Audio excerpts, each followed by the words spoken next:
Okay. I think we are here. I've got John Kemper as well. John, Michael? let's try again. Good evening, everybody. Um, let's see what we got. We're getting her figured out. We typically don't have issues like this. Good evening. How's the sound? I was getting complaints, and I have a very nice mic here. If I don't have good sound now, I'm going to quit. I'm going to retire. Your sound sounds good to me. What about me? They were saying mine was a little too loud. You sound good to me. Perfect. Your thunderstorm watch just in time. So let's get to Excellent. it. Let's get to sharing the window here, and making sure this is all working good. I'm going to pull you up over here. And we're going to get up and running. So make sure the team resends the alert Perfect. Yep. for the live stream if needed. And I will go ahead and plot here on the map. This is a busy map. I'm going to clean this up a little bit for you and show you the latest watch that has been issued, which is a severe thunderstorm watch. It's going to go for the next 7 hours. It's for all of central Indiana. The watch literally just came out, and it's going to be for that line that you see just off to the west. So for those of you that are joining us this evening, welcome. You've got myself and John Kemper, and we're going to walk you through as this line comes through and give you the latest and the greatest of the weather here. We ask that you share it with a friend, tag a friend on Facebook, make sure you share the post or repost it on X, like and subscribe to the YouTube channel as well. All the things. Do all the things for us. But yeah, we do have the severe thunderstorm watch. It is going to go here until, let's see if we have details. Not yet. Details coming soon, but it's going to go for the next 7 hours for the line out west.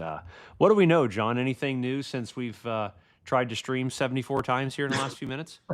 Well, I will say, Michael, this line is looking quite robust, starting to move to the east. I think the dry slot is the wrong meteorological term, but this gap that you're seeing is really allowing the jet to really intensify the forward motion of it.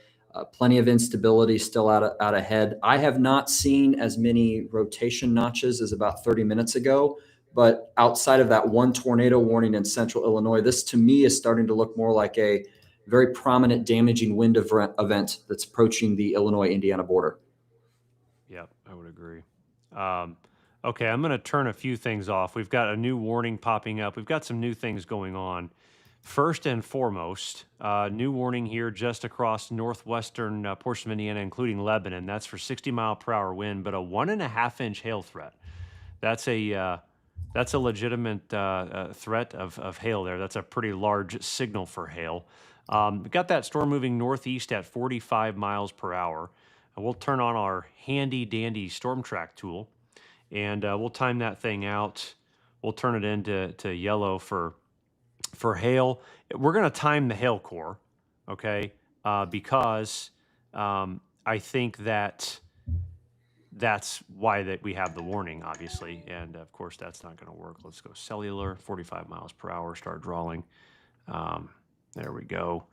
And this is out for just over the next 30 minutes, okay? This is going to be that threat of hail where you're going to see the potential of the 1.5 inch hail there, if you will. I'm going to turn some things off to clear this view up a little bit. But Lebanon 901, Advance 849, and you can see here as we get out into this, Ulan, Indiana, but this is going through Boone County. Is that right, John? Yes, yep, Boone County at Lebanon. And one other thing to add on too, Michael, we have a couple reports of 60-mile-per-hour measured wind gusts behind this, east of Rockville and then just southwest of Ladoga. So it does have a history of damaging winds as well. Okay. Yeah. So let's not sleep on that. If you're coming into Lebanon here in the next 20 minutes or so to 30 minutes across Boone County, nasty hail signal. We'll look at our current MRMS signature here to see what we're looking at. And you can see, yeah, just back out west, 1.25-inch hail being indicated there. Radar indicated hail threat, but then the actual observed value there, 1.06-inch hail. So it certainly looks to be putting down a thunderstorm there capable of hail. All right, let's back this out just a little bit and come over here. New warnings now out ahead of this main line, and we still have this moving roughly, John, what, at about 55 miles an hour? Yep, 53, 55. And Michael, those warnings now out ahead of it are for 70. So they've been 70 mile upgraded from per hour 60 to winds. 70. So let's put a drawing on this. We'll turn it blue, blue for wind, and we'll start drawing and timing out the leading edge of this, okay? Where the wind would probably be, present as it moves and tracks across the area, even a little tornado warning down there. This whole line, honestly, is pretty impressive. I'll take it out here to the next, I'm going to take it out really about the next 190 minutes. We'll plot the timing there and look at the ETA for this. Indianapolis 1038. Does that sound about right, John, from what we've been getting? Yep, very consistent, very consistent. Yep, absolutely good. Okay, so and you can kind of see the general direction here of movement. Vincennes 1051, and you can see kind of because it lags southwest a little bit. It's not as fast on the southwest portion of it. So you're going to get a slower movement down to the south and west, but faster up to the north and east. There's a new warning there. That warning is also coming up for considerable damage threat and 70 mile per hour winds. That new storm up there in western Indiana that's popping up, that warning. That's going to be for Fountain County and northwestern Park County and Warren County, and then northern Vermilion until 9:30. 70 mile per hour winds, nickel-sized hail as it's moving east at 50 miles per hour.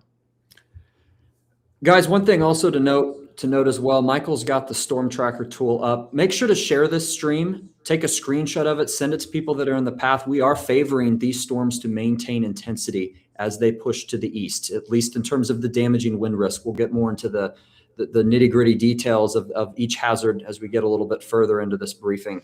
But another thing to mention as well, for those of you that have access to Clarity Home, you can see all of the nowcasts that we are continuing to put out in front of this line. I did a nowcast a couple hours ago. Noah's done a few that have really continued that timing for Indianapolis, Fishers, Bloomington with this next line. So this has been well forecasted, and hopefully those of you that are using Clarity are really seeing this great example of how far out ahead we can get with these storms as they approach. Yep, absolutely. Awesome. Okay, so next thing I want to kind of turn attention to, John, is we did have down here across southern Illinois, western Kentucky, Tennessee, and then into Poplar Bluff, the particularly dangerous situation tornado watch. And that wording that got tossed around caught some fire on social media. A lot of people were really concerned about that. I do believe it's still in effect. Some of the storms are firing west. We do see some of the orange polygons here indicating destructive thunderstorm damage due to 2.75-inch hail risks. A pretty nasty signature there now getting into southeastern Missouri. If these storms can maintain into this environment later, I still think they have the potential to be tornadic down there based on all the dynamics I see at play. And actually, there's a tornado warning with that storm just now. So these are probably going to start becoming a little more problematic. And if you are in southeastern Missouri in that PDS tornado watch, don't sleep on it. It's just been slow to get going, but things are starting to really come together with this. This tornado warning is radar indicated, but 2.75-inch hail, that's pretty nasty. Nothing to play with these storms. I couldn't agree more, Michael. And I was looking at meso analysis as you were talking through it. The environment out ahead of these cells, they can easily continue to, increase, grow, upscale, get larger. And I think this tornado warn cell, Michael, that's an example of a cell that can potentially even start diving more to the southeast. So for those of you that are in western Tennessee, northeastern Arkansas, that haven't seen any pop-up cells yet, you are not out of the woods just yet. We definitely need to watch as these continue to extend further to the east. Agreed. So let's talk real quick here, just generalized, again, timing for those of you tuning in. I did see a question from Lafayette. You're probably about, I don't know, 30 to 45 minutes out from the initial threat there, maybe a little bit longer, but not too much longer. You can kind of see the tool here will show incremental lines in 30-minute increments, I believe. So that's the 30-minute mark, and then this is the 60-minute mark. So Lafayette, you're looking at right at about a half an hour for the ETA of that storm. And then you get out into 90 minutes. We're coming up in here to south of Kokomo, Carmel area. You can kind of see again, those lines delineate the arrival of that in 30-minute chunks. So hopefully that helps you a little bit. As I'm drawing this, John, I may chat with Deb about making those lines a little bit more prominent so we can see those 30-minute chunks better. Of course. When we plot that. So this is a new tool. It works great, but as we use it, we'll get more ideas as we're in the action with it. But that's Michael, yeah. Go ahead. Real quick, I want to. I've seen a couple of these questions. These questions pop up real quick. A lot of discussion about the wind direction and the clouds moving. This is the reason why you're seeing the clouds in some cases moving almost out of the southeast to the northwest or south to north, is because the wind direction is changing as you get into each layer of the atmosphere. That's what we call a veering profile. And what it indicates is something called warm air advection. What that means and why that's important is that's continuing to fuel this storm line as it's pushing from west to east. So it's not that some of these pop-up cells that are forming out ahead of it are rotating, but the atmosphere is continuing to fuel and sustain itself as this line approaches. I just wanted to make sure we're clear on that and what that means if you're looking up into the sky right now. I even had a few texts on that over the past few hours. Yeah, I'm going to try to illustrate that for someone. I have an idea on possibly how to do that. It can be confusing for sure. But let's look at something real quick. And this is a little bit more of a technical view on things. But if we just go and look at an atmospheric sounding, you can see this. You see these wind arrows? As you go up with height, these are southeast winds, and then they turn to south, and then they turn southwest, which would tell me, which it does tell me, it's a good hodograph. Yeah. And it's really, there's not we can't write off the tornado threat with the line. It's not a tornado outbreak signature, but some of these storms within the line can rotate. We have rotating winds with height. There's no question.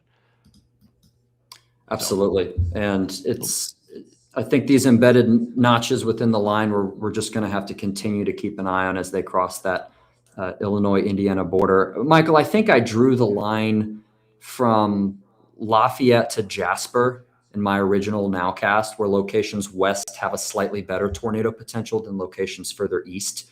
Indianapolis, I kept it in a very low end risk for tornadoes. Yeah, a little bit to the left. It did not take tornado risks out of the equation by any means, and that is in the process of being updated as we speak. But just felt that the damaging wind risk was a little bit more potent east of the red line than the tornado risk west of there. Yeah. I hear the old Thorgard going off over across the street. Yep. I installed that SOB, man. Myself and Brian. I don't miss those things. Whew. No, I think drive this point home. It's primarily a damaging wind threat, but as the line moves through, these embedded tornado warnings like that you see here, they're very small. They're going to be quick, but these notches along the line are certainly going to have the potential to rotate and generate the risk for tornadoes somewhat quickly. So I'm going to turn on my nationwide lightning here. I mean, it's loaded with lightning. I mean, Wow. Look at that out. There's plenty of convection there, plenty of energy. There's a new tornado warning for Effingham, Illinois.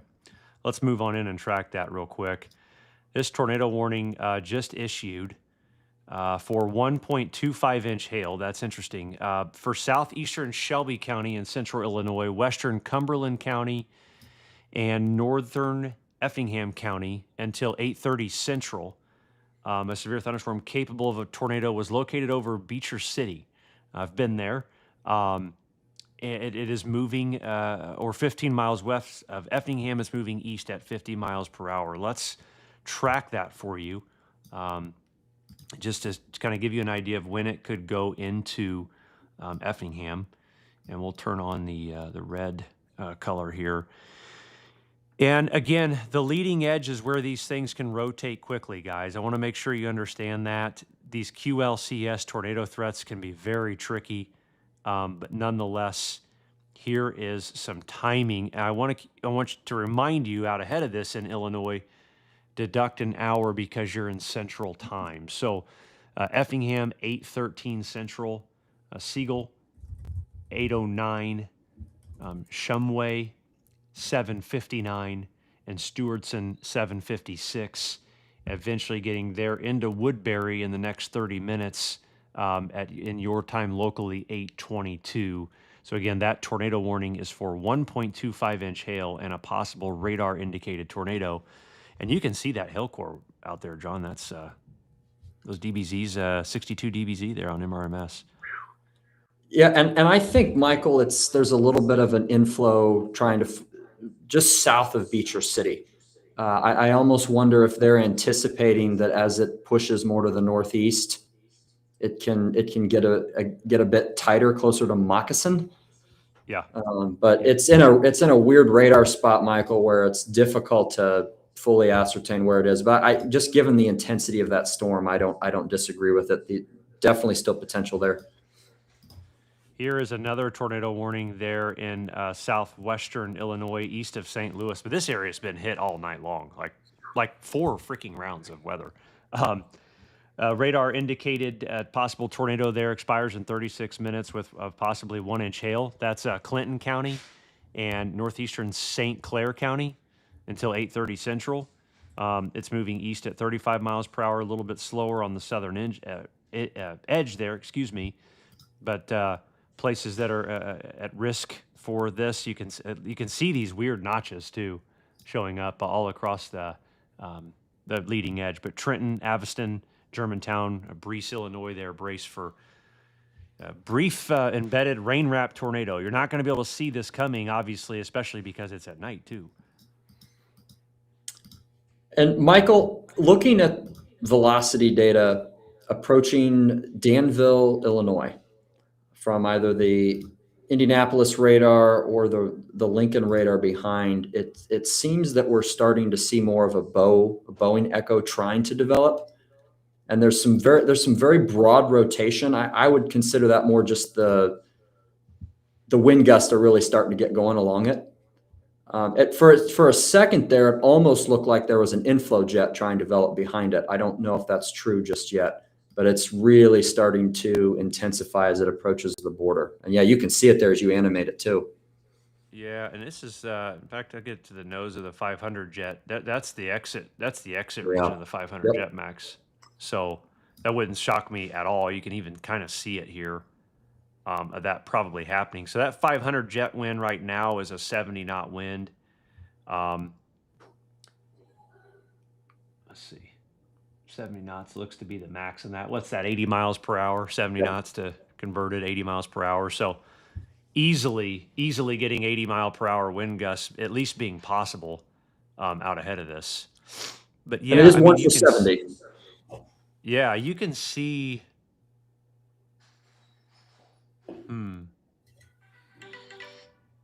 See if we see the void in the. I don't see it yet. But yeah, we'll have to watch that because you can see the bow starting right here. Yep. It's starting to bow out. So if that happens, places in western Indiana, just make sure you're Newport, Rockville, Clinton, Covington, Crawfordsville, kind of Greencastle area there, Terre Haute, be ready for possibly a pretty nasty wall of wind and what looks to be hail too.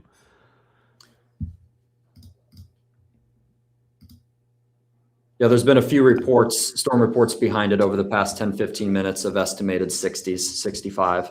So regardless, producing damaging winds easily. Let's show real quick, as we're kind of watching this, just observed rainfall so far, John, out here across Illinois. places here approaching 5 inches of a little over 5 inches of rain. You see the locally very heavy rain that's fallen, and then down here across south central Indiana. Of course, we're going to add to that here in a little bit, but you talk about a fair share of rain in a short period of time. There's been plenty of that. Absolutely. And when it comes to flash flood warnings, I get a lot of questions, Michael. I don't know about you of what does that mean? I'm not near a river. So how does that affect me? And flash flood warnings are that large volume or amount of rain that falls in a short amount of time. Drainage systems aren't able to keep up. Flood prone roads that are in low areas, they just naturally have a tendency to flood, and it can happen very quickly. So that's why when you see standing water on the roads, you need to avoid it. There have been plenty of examples that I can think of just in southern Indiana alone over the past 5-10 years. Bloomington comes to mind, where downtown floods. You can't get anywhere, and that's due to heavy rain. West of Effingham, that's definitely a concern with those storms working through. So make sure to take those seriously. Don't be traveling around at night if at all possible. The flash flooding risks are just as dangerous as those damaging wind and tornado risks, Michael, when it's at night and you can't see anything. 100%. Yes, sir. Yep, they are. And this flash flooding here is no joke. I mean, that signal there on QPE guidance was pretty impressive. I don't know if I've seen it actually that aggressive. That tool's somewhat new, but that was a pretty aggressive signal. Interesting to note, just west here of Indy, John, the additional development too. And I'm wondering if that's just due to the enhanced lift coming into the area from the Jetmax. Looks we got a new warning here. What are we flashing this thing for? 70 mile per hour wind.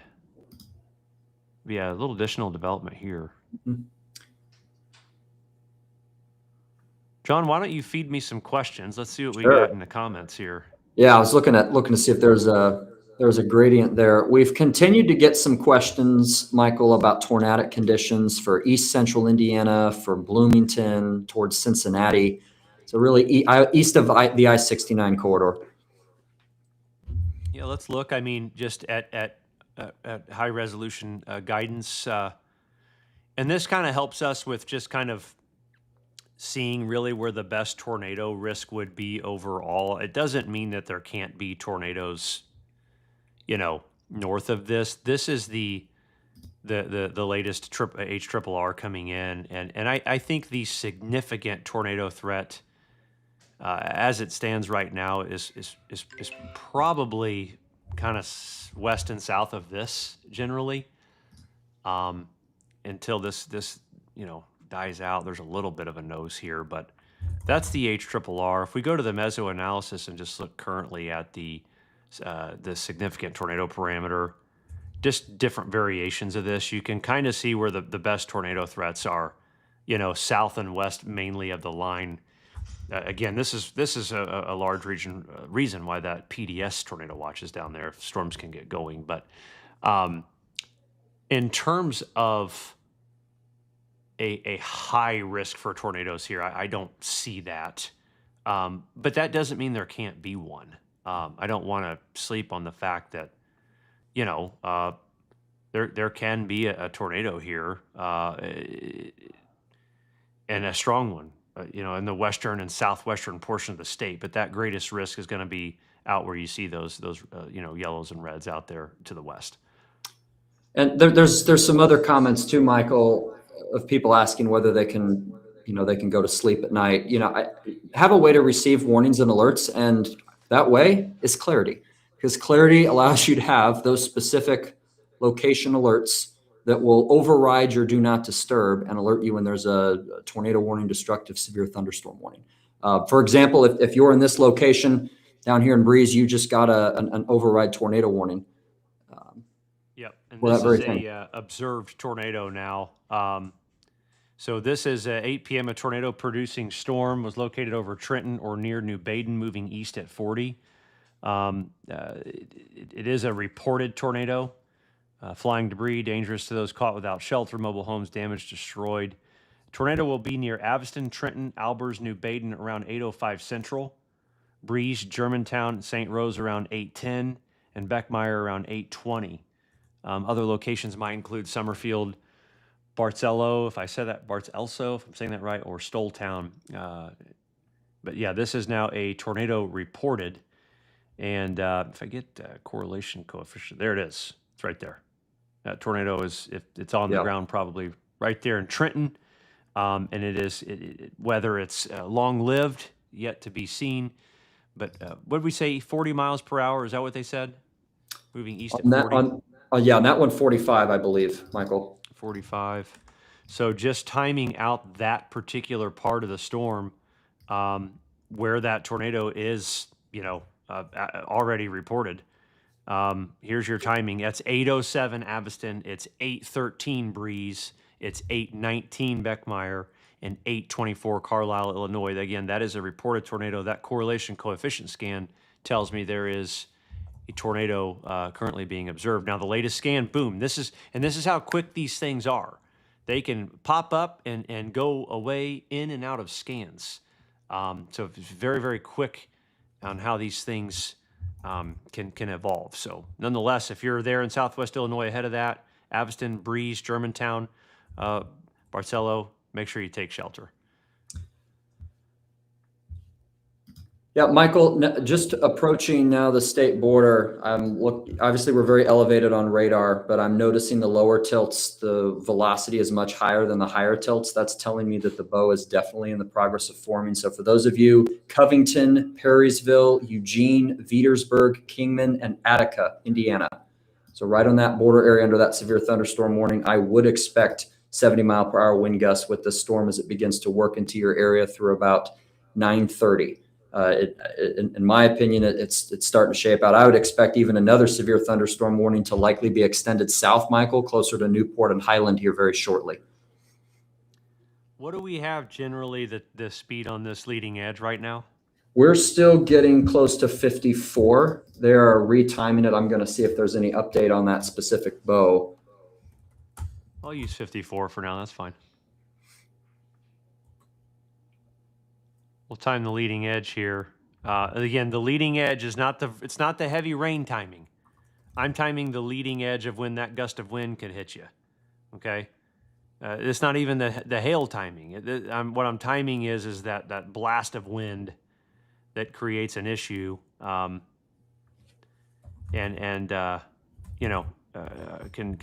cause damage. So there's the timing. Lafayette 9:16, as John was talking about here in some areas in western Indiana. Crawfordsville 9:34, Clinton 9:39, Greencastle 10:14, Terre Haute 10:02, down Sullivan and Jasonville 10:20, 10:27 time frame. Right now, we have that getting into the Noblesville, Indianapolis, Greenwood area sometime between 10:30 to 11 o'clock, depending on where the leading edge is. It's 10:42 in Indy from this particular time, 11:07 in Greenwood, and 11:36 in Shelbyville. Alexandra asks, if in a mobile home, would you advise seeking better shelter for southern Montgomery County within the next hour? Is that Crawfordsville? Yep. South of there. I mean, yeah, that's a tough question. I mean, I guess, if you have easy access and it's easy for you to go somewhere safer, I would say sure. If you get an 80 mile per hour, 70 mile per hour wind, that's certainly going to be, a danger. That's a tough question. I mean, I would say if it's easy for you to go somewhere for a little bit till it blows through, sure, why not? But at the same time, it's not a situation where I think it's going to be the worst storm you've ever seen in your life either. This isn't a code red, hit the major panic button. Right. It's just a wall of strong wind and heavy rain and lightning and possibly hail. So not to scare anybody, that's never the mission here. But just, a strong wind gust absolutely is on the table. For those of you that have clarity, it looks like a new nowcast just came out. And I'll pull that up for you. Nice little nowcast graphic here sent from our meteorologists on the timing. It's great to get the leading edge of this, just general timing of general impacts on those dashed lines. If you have clarity, it just went right to your phone. Black dashed lines indicate the estimated timing of arrival. West of the red line is the indication right now of the greatest potential of 70 plus mile per hour winds, large hail, and a few tornadoes. East of the line, we can still have strong winds, no question. Tornado risk is lower, and isolated large hail is possible. That risk is just a little bit greater west of the red line, according to the analysis from these guys. And additional rain of 1 inch to locally 2 inches. Yeah, and I don't have anything to disagree. Michael, I would say if we can see any type of stalling south of I-70, there can be a few locations that can get up to 3 locally, which is not ideal at all for the flash flooding setup. But I've seen that before. You get a part of the line that bows out, and then the southern edge just drags along over one area for an hour to 2 hours. So definitely, unfortunately, if you're dealing with that heavy rainfall that went through earlier, Bloomington, Bedford, down even closer to Jasper, that's going to be this next line is going to be a concern for that heavier rain as well. Agreed. Also, real quick, this product and things we're using tonight, it can be accessed through Clarity. I did throw the QR code up here you can scan, or you can go to claritywx.com/sign up, and the links I think posted in the comments as well. And I'm sure someone here from the team will toss the link in the comments too, so you can click on that if you're interested in checking Clarity out. So that is probably one of the coolest features, is sending graphics like this to your device that's made from a human meteorologist that's focusing on this stuff for you. So that's what I love most about it, is it's from real people tracking real stuff for your location. So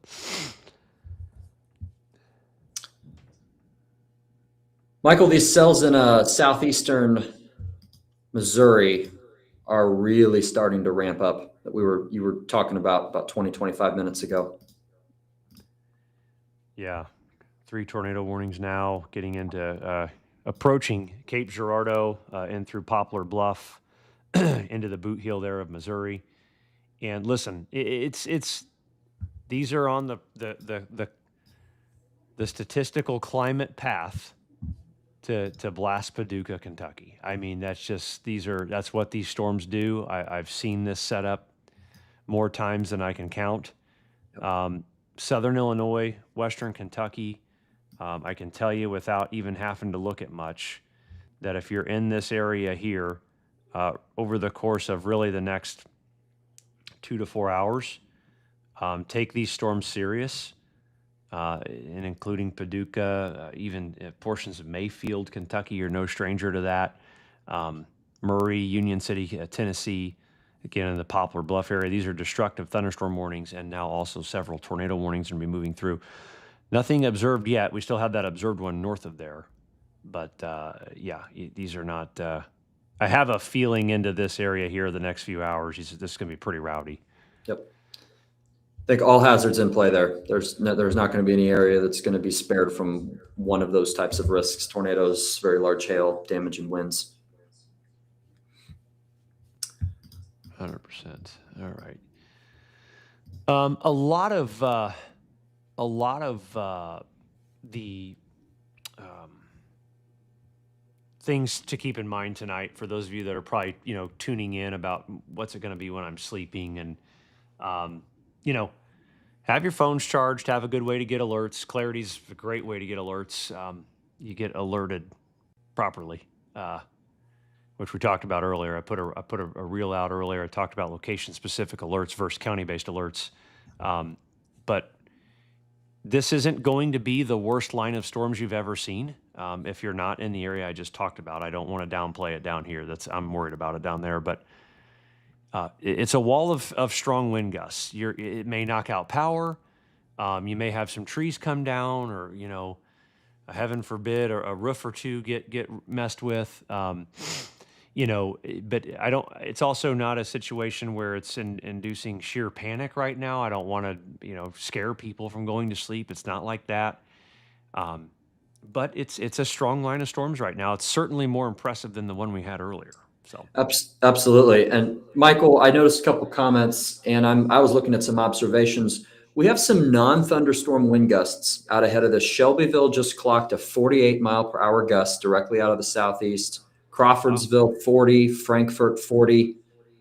And usually when you're looking at wind gusts and the orientation is perpendicular to the line that is approaching, that's a good indication that, and again, we're not trying to panic people, but that the line is relatively going to maintain its intensity as it pushes from west to east. I think there's a lot of good juice out ahead of it to keep it moving to the east. So definitely be prepared, especially for those damaging wind gusts if you're in central Indiana. Yeah, and Michael has that future gust, that 3-hour max. Michael, that's probably not only including the line that's coming, but just the gusts out ahead that we're seeing as well. I don't think, yeah, I agree. I think it's both. It's interesting to note what it's got here. A couple of isolated 76, 70 plus mile per hour gusts. So yeah, it's windy, man. There's no question. You can kind of come down here and see too what it's doing. This is just future radar data, future model data. With you can see these cells rolling through, multiple 70 plus mile per hour suggestions. Even that's 94 miles per hour.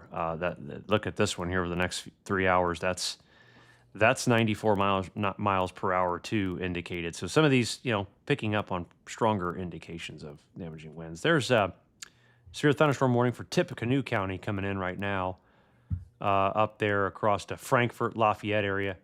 3/4 inch hail and 60 mile per hour winds. Southern Carroll County, northeastern Fountain County, Tippecanoe County, western Clinton County, and east central Warren County, until 10 p.m. Eastern. At 9:12, severe thunderstorms are located along a line from Otterbein to Petersburg, moving east at 55 miles per hour. So severe thunderstorm warning for you folks in here. And we can go to the lightning scans and also see there's still plenty of lightning going on. And a nice, look at that bolt out ahead. That's always an indication, too, of plenty of instability out ahead as well. Michael, they just issued a new, for what it's worth, MD, talking about this line. It extends a little bit into western Indiana, but damaging wind risk increasing. QLCS tornado risk may accompany portions of the line, with the best tornado risks including more of south central Illinois, just south of St. Louis, which is generally consistent with what we've been seeing on radar. Yeah, so for those of you wondering, this is from the Storm Prediction Center in Norman, Oklahoma. They're talking about this area here in west central Indiana, and then going down through portions of Illinois for an increased damaging wind threat. It's always funny they draw this thing behind the line. Help me understand it. No, I've never understood it. Yeah, the line is here, so all the people in that it's over. But you get it. There's a new tornado reported down there. So let's get back to that. That one's extending. That's already been a tornado reported as well. So this one here, not messing around, guys. I'm going to go to quite a CC drop. CC drop there as well, northeast of Germantown. Yep, got it. Yeah. So new tornado warning here. That is continuing the tornado reported sentiment with the blue, or I'm sorry, the purple pinkish polygon. 1-inch hail and an observed tornado for Clinton County, southern Fayette County, and Marion County in south central Illinois until 9 Central Time. Tornado producing storm was near Beckmeyer or Carlisle, moving east at 50 miles per hour.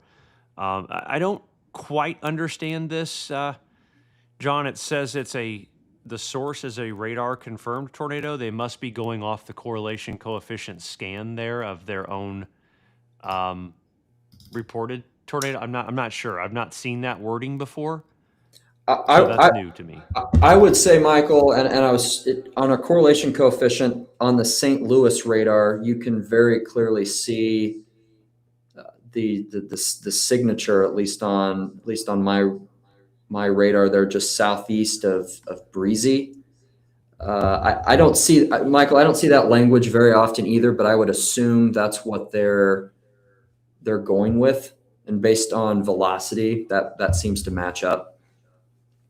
But I doubt you can see it. I doubt there's somebody sitting there a couple miles to the east looking at it. Yeah. Probably getting wrapped pretty good in rain. Scandoval, Illinois, Junction City, Patoka, Salem, Alma, Central City, Huey, Hoffman. Just name a few cities there out ahead of that. Take shelter if that's on your way to you. It's moving relatively pretty quickly as well.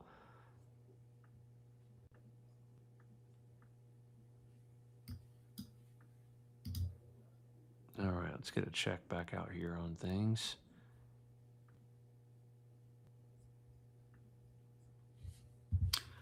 Caitlin, I just saw your question pop up about Bloomington. If you're in Bloomington, you are west of that red line. You are west of that red line. So there's a greater potential for some scattered pockets of 70 and a few tornadoes.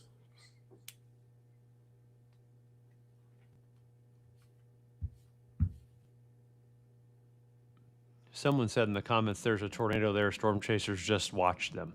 Okay. Yeah, well, good. They could have put that in the warning. Yeah. That way. Confirmed by storm chasers. Confirmed by humans, not radar. Yes. It doesn't, Yep. New severe thunderstorm warning there in western Indiana. You can see it flashing there right now. It's going to be Montgomery County, Crawfordsville. That's going to go for 70-mile-per-hour winds with a thunderstorm damage threat being considerable. So if, again, you are out ahead of that, we've got this generally moving east at 45 miles per hour. That's going to go until 10 p.m.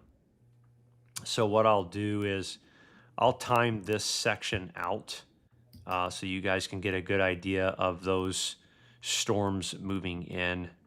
Did I say 45? Is that what I said?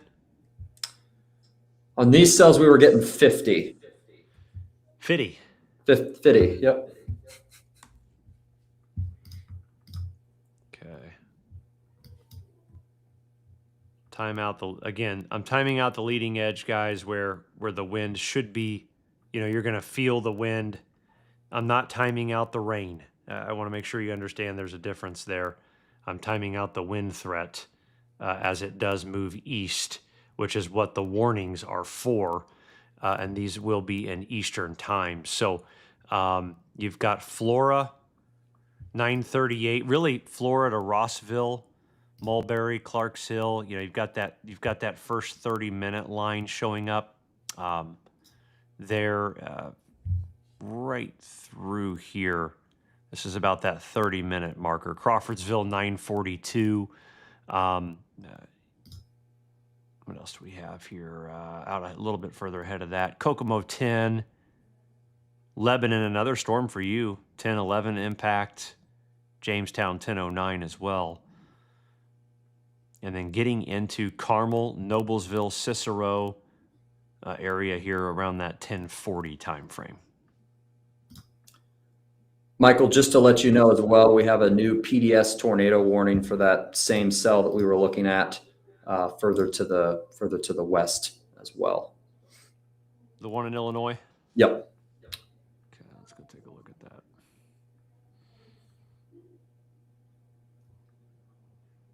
And that one is for northeast. Here, yep, that one right there. Okay. So PDS tornado warning. Is that right? Yeah, it Yes. is. Particularly dangerous situation. Take shelter now. You're in a life-threatening situation. Flying debris. Mobile homes will be destroyed. Considerable damage to homes and businesses. And so we've got this moving at in the warning text here. Let's see. I don't see speed in here, John. 45 miles per hour. Yep, and I just got 47, so that's about the same.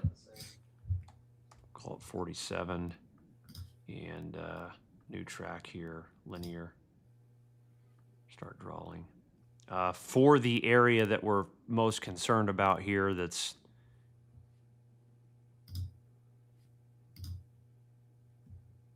tornado. In fact, and again, these are going to be Central Time. Patoka 8:30, Sandoval, Odin, Junction City, Central City in Illinois 8:30 to 8:35 Central Time. Tonti, Illinois, Salem 8:43 as well. So yeah, a PDS tornado warning, destructive tornado on the ground. If you're in the path, if you know someone out there in the path, let them know they need to be in shelter right away. It's moving east quickly. And that storm alone can continue to produce gusts of 70 as well on the leading edge. So even if you're just on the outskirts of that tornado warning, continue to take that storm seriously. Yeah, that's another new extended warning that popped up as well, Michael. New tornado warning, radar indicated until 9 Central Time. A severe thunderstorm warning capable of producing a tornado is located near Neoga, Illinois, moving east at 50 miles per hour. Let's track another one here. Get you timing on that. Toledo, Woodbury. And again, I'm going to track the leading edge. We'll take it there into Indiana, finish the track. All right, again, these are still Central Times. So Greenup, Illinois. Hidalgo, I don't know if I'm saying that right. Hidalgo, Jewett, that 9:30 time frame there, and then Hidalgo, 8:39 Central. Casey, 8:41. Martinsville, 8:47. And then Marshall, Illinois, 8:58. This storm is headed into Indiana, and it won't be long before it's on the doorstep. So this line right now is really, really cranking. Yep, I've seen some questions from Terre Haute and Sullivan. Right now, this is tracking to go just between. It's almost paralleling a little bit of I-70, but that area of rotation, I think, will get a little bit closer to Terre Haute likely than Sullivan, Indiana. But that'll be the next storm to watch. We've got some continued questions coming from central Indiana. Just to read out a few times. Bloomington still looking roughly at 10:45. Michael's going to draw out a new timer. Greatest threats for Indianapolis, especially Western Marion County, and then into Bloomington, Evansville. That's where we're tracking the best potential for there to be a couple tornadoes. If you're east of that I-69 corridor, or east of Indianapolis rather, and we can show the graphic here in a second, the tornado risks are a little bit lower end, but still favoring those damaging wind risks. Looks like Terre Haute 10:10, John. This particular track has Bloomington at 11:28, with the leading edge being that it's a little bit slower there on the southwest side. Kind of as you said earlier, it was kind of dragging a little bit. Yep.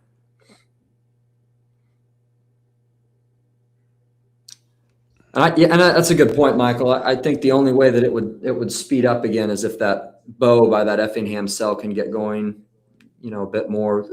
When we're dealing with severe storms and lines in particular, it's where that greater rotation is that can help almost expand the storm quicker to the east, and that's why you're going to see different notches and or bows within the line. So that's why this real timing is so important. Those nowcasts that we're continuing to send out.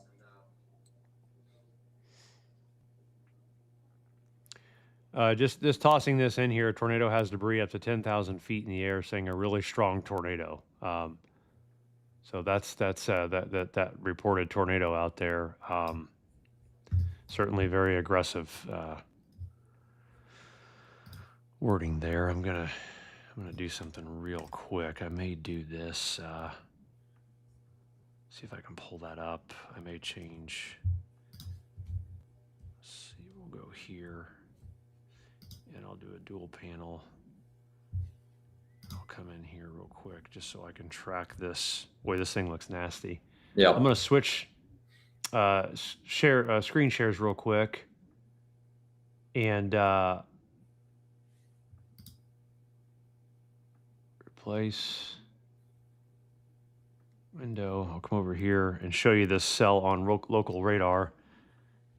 And there it is, the Carlisle location that was being talked about, tossed down there with the debris. But look at the signature here. Pretty large signature for tornado there, specifically Sandoval, Tonti, Patoka, Alma, Salem, close to it. Right through here, guys. This particular spot, it's a pretty big area of rotation. Is that is moving again? You can see that is probably heavily rain wrapped and dropping probably some hail too with it. But confirmed tornado on the ground, destructive tornado. Not ideal, not what you want to see at nighttime. There's a CC scan. It's not as concerning. They just dropped and again, this is not, if you're in this tornado warning, continue to remain in shelter. Michael, they did just drop the PDS wording on it. Okay. But regardless, it's still got that rotation, possible tornado I'd say it's still on the ground. I can't see anything on CC, Michael, but I would continue to treat that as an observed tornado. Yeah, I agree. Yeah, you can see what we're looking at here is the turning of the winds. And you can see the winds going toward and away from the radar dome. But if you look at the reflectivity scan, you wouldn't be able to know that without looking at the velocity scans, and you can kind of see where that's obviously clearly indicated where those winds are rotating the way they are there. So, Michael, we got a new tornado warning north of Crawfordsville, Indiana. Okay, shift gears. Yep, there it is. Oh boy, that's nasty. Yep. Yeah, Wingate, Linden, Indiana. This tornado warning here is radar indicated 3/4 inch hail. It is going to go real quick. Let's pull that up here. Boone County, Clinton County, Fountain County, portions of Montgomery and Tippecanoe County.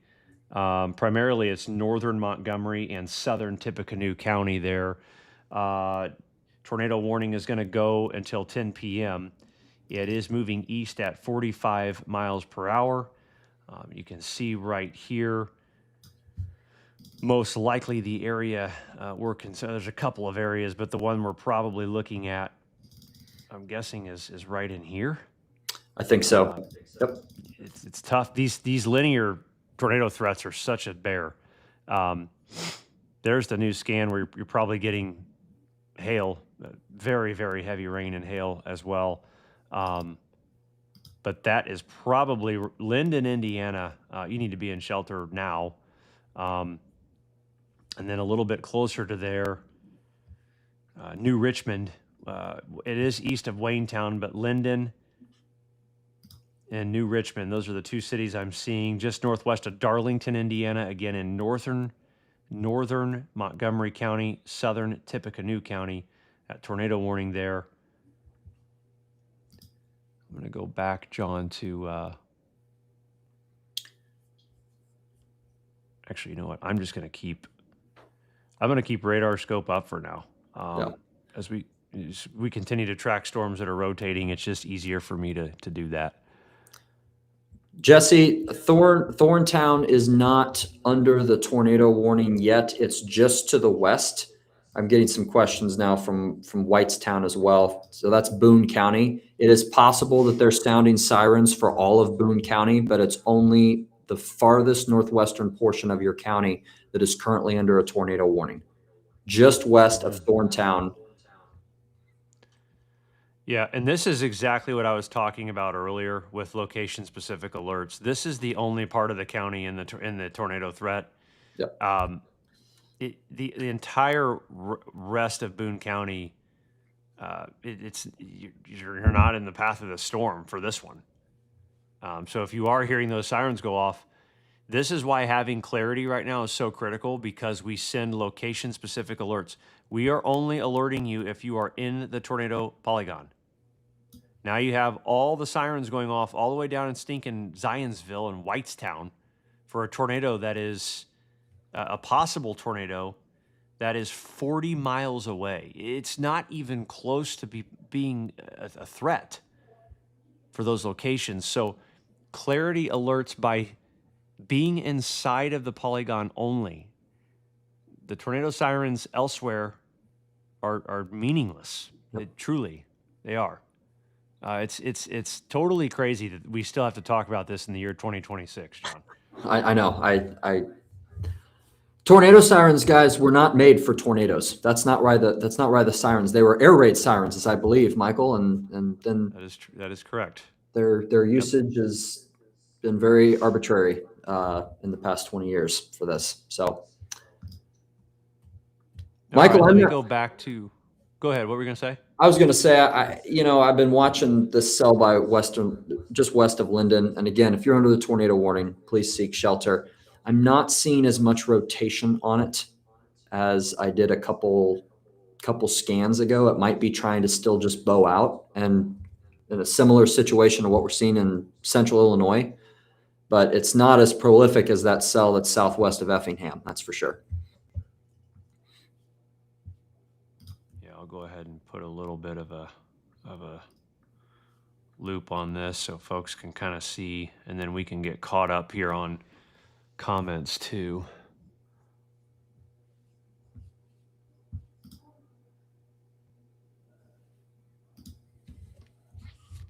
All you guys that are talking about clarity and how you love it, we appreciate that. Thank you for that, by the way. It's very, very nice of you all. We love that you love it. You can get text to your phone. I think it's the basic. I think it's an add-on. I don't remember. I don't know. I know we have it. We made it. I get the text. I don't know if it's for commercial clients or personal clients, or I don't know. Ask someone else that knows, because it ain't me. Okay. I was trying to remember. I was thinking it was a commercial or one of the upgraded package here. Do me a favor, email info@bamwx.com, and we can look into that for your account. That would be the easiest thing to do, just because we're going to start getting a lot of comments, and I don't want that request get drowned out. A lot of comments coming in. Right now, guys, Michael is just showing a loop of the radar, and then we will go back to some timing. But we have currently 3 tornado warnings that we are tracking, 1 in Indiana, 2 in Illinois in this particular radar loop. Line of storms as it's approaching, capable of 60 to 70 mile per hour winds and some embedded tornadoes, one of which has been confirmed just southwest of Effingham. We are continuing to favor this line to maintain intensity as it pushes to the east-southeast. I think, and Michael, let me know if you disagree, that as these storms approach the I-69 corridor, we can start to lessen the tornado potential a bit more. But outside of that, it's going to continue to be a risk embedded along this line as it approaches. The other final thing I want to bring up, and Michael's showing this as well, all of those green alerts that you see, those are flash flood warnings and flood advisory, flood warnings and flash flood warnings that are all across southern Indiana, south central Illinois, and into Missouri. So for those of you that are continuing south of Bloomington, in Bedford, east of Princeton, those bubbling ups of the heavy rain and thunderstorms, unfortunately, there's going to be streaks of 2 to 3 inches of additional rain moving in, and flash flooding risks are going to be just as serious as the damaging wind and tornado concerns. So make sure to be mindful of that as we get into the overnight and not to be out on the roads.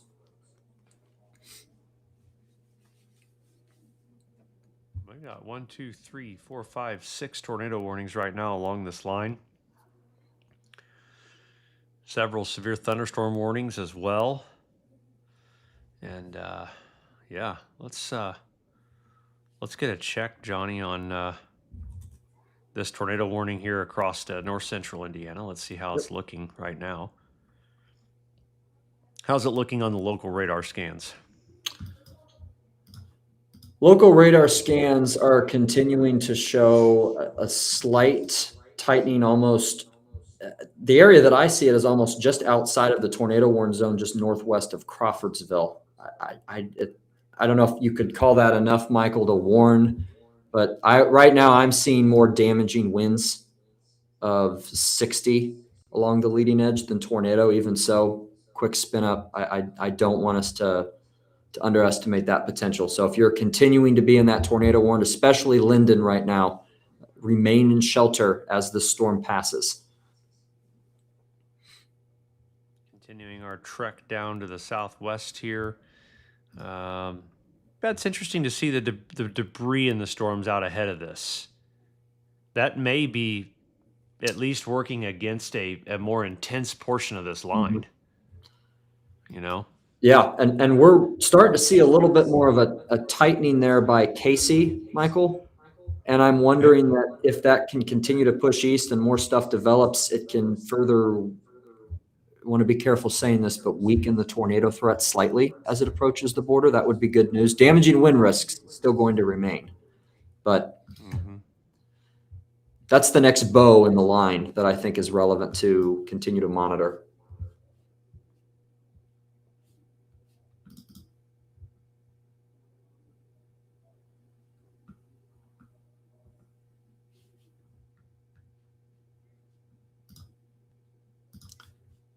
See,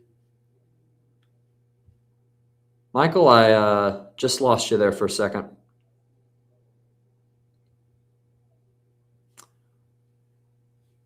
Well, we may have lost Michael temporarily. Denver, Indiana. Hell, who knew? Fulton, Macy. Michael, we lost you there for a second, or at least trying to figure out if it's me or you. Yeah, you're back. You were gone there for about 20 seconds. It might have been me. I don't know. I just you disappeared for about 30 seconds. So it's probably me. You know, I'm on Wi-Fi here, and it's just, you know, everybody's saying bye, Michael. I'm not leaving. I promise. And I've got my friend here too. I just haven't gotten into him tonight. This is a good old small batch Taylor there. And, you know, I've always got some buddies around to help out. No, I'm back. I don't know. You know, you never know. You got to keep it ready. You got to keep it ready and available over here. Just get the unloyal streaming services here of whoever my provider is. I don't even remember who I pay for internet. All right. Anyways, down here across southeastern Missouri, still continuing to see. You know, one thing that at least is encouraging. That's not. You know, I'm not saying it's good news, but at least these aren't staying single cellular. They're kind of emerging a little bit. You know, that can be helpful for not getting long track tornadoes, at least for the most part. I agree. Still rotation, and you know, in each of those, I don't have any disagreements with the tornado warnings, but the ones that just stay discrete and then start moving to their own accord, those are the scary ones that prompted that original PDS tornado watch in the first place. So definitely good news there. Michael, I'm starting. Go ahead. I was saying on our local radar here, Michael, I'm starting to see a good wind band developing just west of Crawfordsville, for lack of a better word. I'd definitely say that 60 mile per hour gusts starting to move through Montgomery County are more than likely going to verify based on radar. And I don't see the notch anymore by Linden. It's close, but that's encouraging. Yeah, I think that's good news. Continue to remain in shelter if you're under that tornado warning, of course. But it's looking a bit better, looking more damaging wind than tornado at this time. Okay, let's get updated timing, just all along the leading edge of this. Are we still kind of generally favoring 50 miles per hour? So far, our teams had about 46, 47 on the Crawfordsville cell, and then more towards Charleston, Effingham. That bow's moving at about 52. So just slight differences there. Just call it 50 and call it good. How about I that? agree. I'm going to time the leading edge of where storms, if there's going to probably be damaging wind gusts, I'll try to time that out where those will be. This will be a big one, but As Michael times that out, quick review. I saw a couple questions. Those yellow boxes that you're seeing, those represent severe thunderstorm warnings. The red boxes represent tornado warnings. And the green one, especially those ones that are flashing, that's where your flash flood warning or flood warnings are currently located.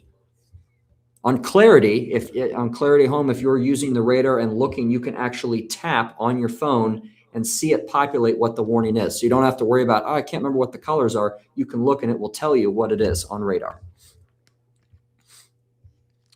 here's updated timing, John, for if you want to read through some of these cities, make sure we agree. And this is the leading edge. This is not the heavy rain and the hail threat. And this is when the storm is basically on your doorstep, give or take a few minutes. Absolutely, yeah. Kokomo, 10:08. Bloomington, 11:20. Indianapolis looks to be, Michael, roughly 10:45. Fisher's 10:43. 10:51. Okay, close enough. Greenwood, Yep. 11:10. Richmond, 12:10. Newcastle, 11:30. Shelbyville, 11:45. Edinburgh, 11:48. Bedford, 11:52. Seymour, 12:23 a.m. And the timings in southern Indiana, obviously you're continuing to get those scattered downpours and thunderstorms. This is for the greater severe risks as they push from west to east. So Washington, Indiana, 11:26 Eastern, Linton, 10:49. Take a screenshot of this, share this with friends, share this stream. We're going to continue to monitor these storms as they push further into central Indiana. I just saw someone say a local page put on there that strong rotation is headed towards Kokomo, Indiana. No. Mm-mm. I mean, there's a strong storm. Yeah. But strong rotation is not a word I would use right now, headed towards Kokomo.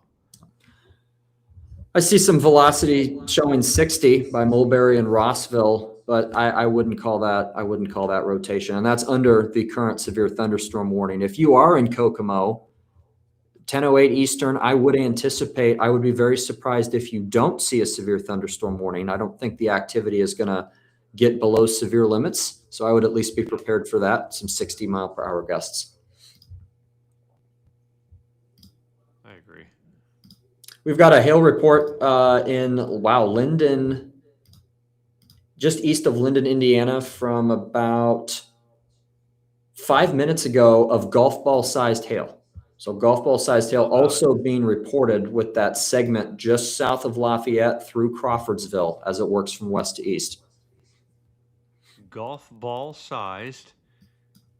Yeah, I mean, that's interesting.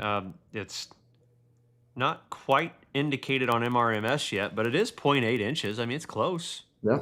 Golf ball's an inch, right? Golf ball is 1.75. Oh, it is. Wow. Look what the hell I know, John. Quarters an inch. It's a amateur radio local spotter report called it in. Okay. Wow. Well, there you go. Golf ball hail in Linden. Those of you in the roofing business, you may make sure those folks are all right out there. Couple of measured gusts, Michael, in Lafayette of about 60 mile per hour as well. Okay. That checks out. Leanna, yes, I do think the tornado risk decreases the further east it moves. If I had to put a geographical rough line on it, I would say the I-69 corridor and east. Can happen. It can also start to decrease a bit sooner. But when Michael pointed this out too, and I think it's an excellent point, your jet is strong enough to start producing some of these scattered downpours and thunderstorms out ahead of the main line. And while we can continue to maintain the damaging wind risks, all of the clutter and radar, I like to call it radar crap, but can actually decrease the tornado potential and ability for the leading edge to rotate. So that's good news on that front for central Indiana. If we can continue to see that, it would only be a damaging wind risk and hail. But I think we're likely going to see some more warnings as these storms approach Indianapolis, Michael. Yes, agreed. And no, we're not signing off. And there never was a tornado warning for Crawfordsville, was there? I mean, it was north of Crawfordsville. Yeah, northeast. Yeah, it's north and east of you now. There's no tornado threat for Crawfordsville. I mean, it's storming like hell out there. Yeah, but it's not tornado warned right now. Active just under golf ball sized hail east of Romney off State Road 28. Okay. What were you going to say, John? Sorry. No, you're good. I was going to say, yeah, that tornado warning, northeastern Montgomery, southeastern Tippecanoe, that's supposed to expire at 10. And I don't see any reason why that would need to be extended. There's still some slight rotation starting to approach Colfax, which is just inside that tornado warning.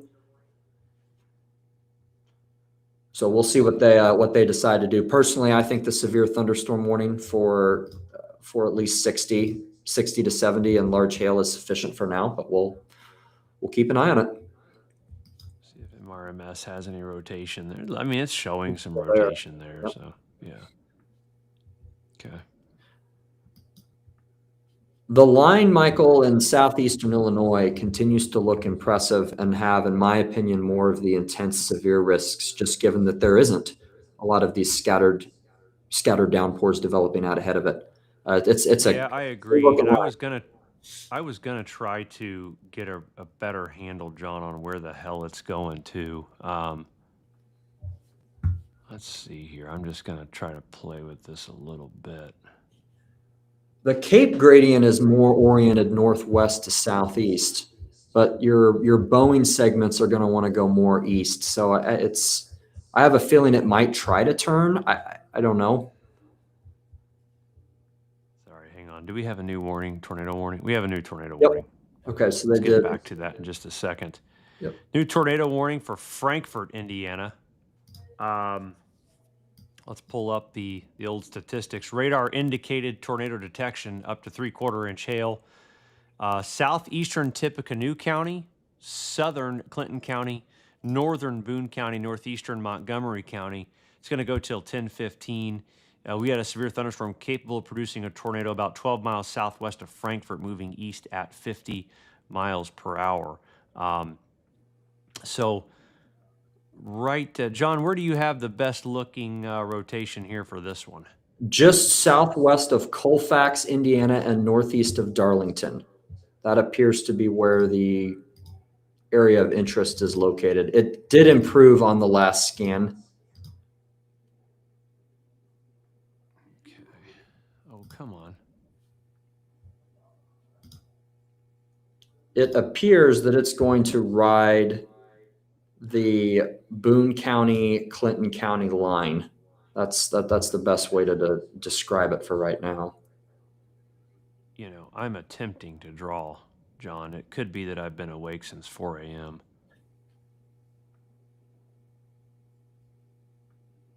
There we go. Here's some times for you. Colfax, 9:54 Eastern. Colfax especially, you need to be in shelter right now. That is where the strong area of rotation that we're noting on radar is starting to push over. Frankfort, 10:03, Michigantown, 10:10, Kirkland, 10:14, and Thorntown, 9:59. Again, this is radar indicated rotation. I think in addition to this, we've also received some reports of large hail exceeding quarter size and some gusts of 60 miles per hour. So this is if you were looking at storms stretching from central Indiana all the way to northern, this is the one to be mindful of. Up next is northern Hamilton and Tipton counties. Now, you guys are not under a tornado warning yet. I would expect at least an extension of a severe thunderstorm warning. It looks like they just extended a new severe thunderstorm warning up to Kokomo and Howard County. But I do at least expect the damaging winds and hail risk, Michael, as this extends east to continue to be a concern. And The rotation, of course, if you're under that tornado warning, continue to seek shelter. Moose, that's a great idea. I just shut the plant down and took cover in case. I think that's a very wise precaution, and I hope others follow your example. What was that, John? What'd you just read? I'm sorry. At a comment, Moose Miller here at work in Frankfurt. We just shut the plant down. I know there's a couple plants up there, and they took cover. So that's absolutely what needs to happen if you're in that tornado warning. Yeah, that's great. It's great move there for sure.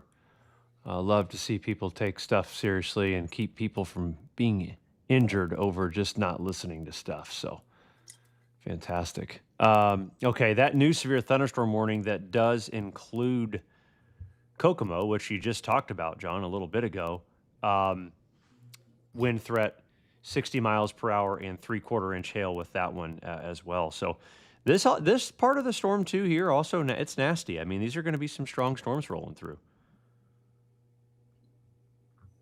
We've also got a report, Michael. It's they just extended, I believe, a new warning there just east of Logansport. Multiple power lines down, according to emergency management. Trees and power lines down, and that's the storm that's now beginning to approach Peru and Grissom Air Force Base. You said they extended it, or they extend it to the northeast. I'm waiting for them to put a warning out for Grissom and Peru, where those better gusts are detected. Okay, so it's not out yet. Okay. There's a new warning there for a large chunk of north central Indiana. 70 mile per hour winds, considerable damage threats, and 3/4 inch hail. That's going to go for a lot of north central Indiana folk. Tipton, Atlanta, Cicero, Noblesville, Fishers. That severe thunderstorm warning is going to go in and out for an hour. It's moving east at 50 miles per hour. I'll time that leading edge out for all of you as well. To see again, I'm going to time out the arrival of strong winds, not rain and hail. I want to make sure I make myself very clear on that. I'm timing out the arrival of the possible winds that are going to give you some problems, okay? And here are those times. We have Kirkland 10-11, Lebanon 10. Man, Lebanon's had like 3 rounds, man, tonight. They keep getting smacked up there. Westfield 10:30, Carmel 10:32, Zionsville 10:24, Cicero, Noblesville, Atlanta, all around about that 10:35 time frame. Fishers 10:40. And guys, these are the types of images I love for folks to screenshot, share them. Share it with your friends on social media. A lot of folks in and about the area here that are watching, and let folks know this alert was sent directly to the Clarity devices as well already. So if you guys have that, make sure you're checking out the Clarity sign up. I believe we have a 20% off with stuff right now. We have some kind of code to sign up with. So severe thunderstorm warning for the next hour across north central Indiana. I wanted to look real quick because I was looking before all hell broke loose up there. I was looking at this area in particular of this line, John, that's also looking to be, fairly strong. And I'm thinking this particular area of the line is going to kind of impact over here. How do you feel about this? I agree, because that segment between Charleston, Illinois, and Terre Haute, that's that middle bow that we've been watching moving about 50, and I think it's going to outpace the bow just to its southwest. So when it does that, it's going to want to move more towards the east, closer towards Terre Haute, Bloomington. I believe that's Greene County as well. My brain just blanked on all the cities down there. Worthington, Freedom, Clay City. So, and I think that it also illustrates that even though we have an active tornado warning and severe thunderstorm warnings north of that white arrow that you have there, Michael, I think that the activity out in front of it is going to likely help weaken that quicker than this line that's currently approaching southwestern Indiana. I agree. And while I have this, John, I'm going to go ahead and time this. Do we still think about 50 for that area? That's what we've still been getting. Yep. Okay. I'm gonna time this as well. We'll do a new track, linear, and I'm gonna try to make this one just for. There's a new tornado warning again. Start drawing. Get off there. While Michael's drawing that out, I do not have any reported damage officially yet in Lafayette. Actually, there's one that just popped up. I have a measured 60-mile-per-hour gust and a couple M-pings of some trees down. So I do have a few. Regardless, that storm alone that's currently under the new severe thunderstorm warning towards Kokomo, those tornado warning storms, they do have a history of producing damage. So that's another confirmation to take those warnings seriously. Michael's got the timing drawn out on this line. And again, he is timing out the leading edge of the damaging wind threat and or any notches where we can see some potential tornadoes. I'm going to read these out in Eastern time. Vincennes 11:10, Bloomington 11:23, Jasper 12:13, Greenwood 11:27, Terre Haute 10:07. That's upcoming in about 10 minutes. And keep in mind as well, those locations that are overlaid in the green, those flash flood warnings that are in effect, this is going to be more than likely another inch of rain at least coming in there, which it's not helpful if you're dealing with those flooding concerns. So that is also going to be a much more elevated risk, like those damaging winds and potential for tornadoes as well. John, I am just generally worried too about the flooding situation down Yep. there. They have just been getting rain for hours, and this is not going to help that situation at all down south. No. Kudos to Brett earlier. He put out that flash flood watch like 8 hours ago. Yeah, and it feels like, Michael, Bloomington, Bedford, Seymour, Columbus, there's one of these every couple years where the jets are perfectly aligned and somebody gets 7 to 10 inches of rain in a 10-hour period. It's crazy how that works. There's a new tornado warning, Michael, that just got issued for the border just west of, I believe that's Sullivan and Vigo.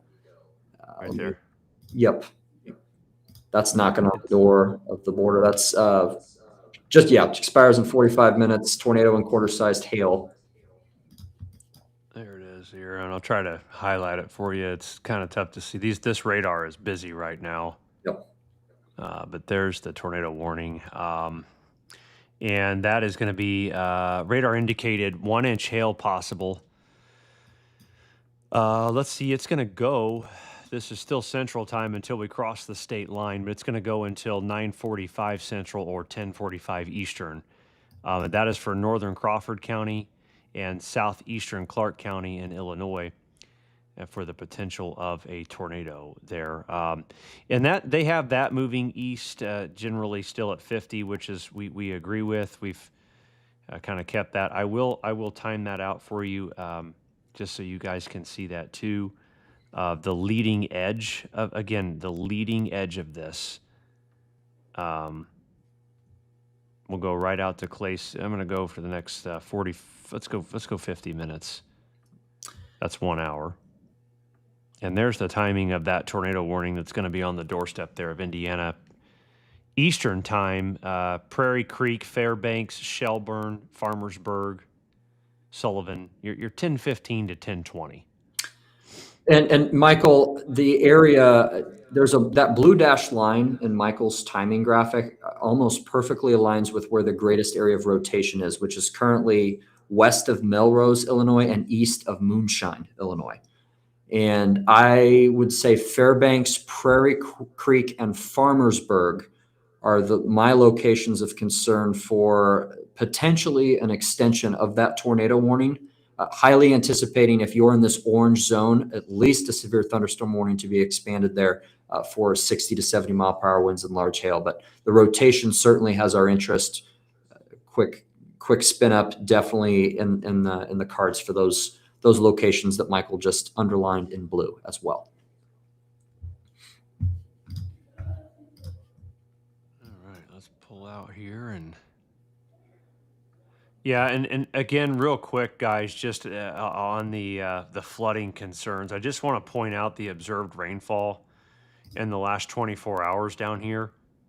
This is you're already at 4 inches of rain, and so to adding where you have these flash flood warnings already with rain that's going to come in again. I'm worried about 6-7 inch plus rain totals down here. I mean, there could be some really, really bad flooding in this area in south central Indiana on top of the thunderstorm risk. So something to keep in mind as this continues to evolve east. And Michael, I have reports too coming from Louisville, just southeast of downtown Louisville. Multiple cars are submerged, and then northwest of Louisville, the entrance ramp onto I-64 west in New Albany has been closed due to the flash flooding. So we're starting to see some road closures and unfortunately cars being submerged as a result of that continued rainfall threat. And those are in zones that you were talking more south central Indiana, but Louisville is certainly, their flash flood guidance most certainly warrants that observed flash flood warning that's currently in effect down there. I'm waiting I've got a couple friends in Bedford, Michael, that I'm waiting to see if we can get any reports on any pictures or what's going on down there as well. Okay.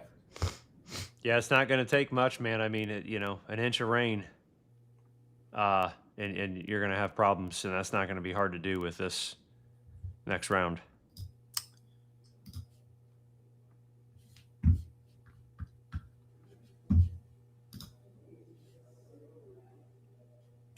Let's see, north of my team is saying something about the Ina Torwarn north of Frankfurt near Burlington. Burlington. Let me take a look.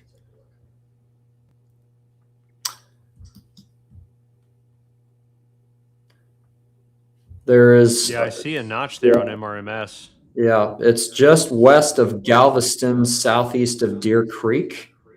There's one, and then it does look like there's another one down there by, Burlington. I can see it on the other radar. Okay, so there's a couple areas of interest on that particular line, Michael.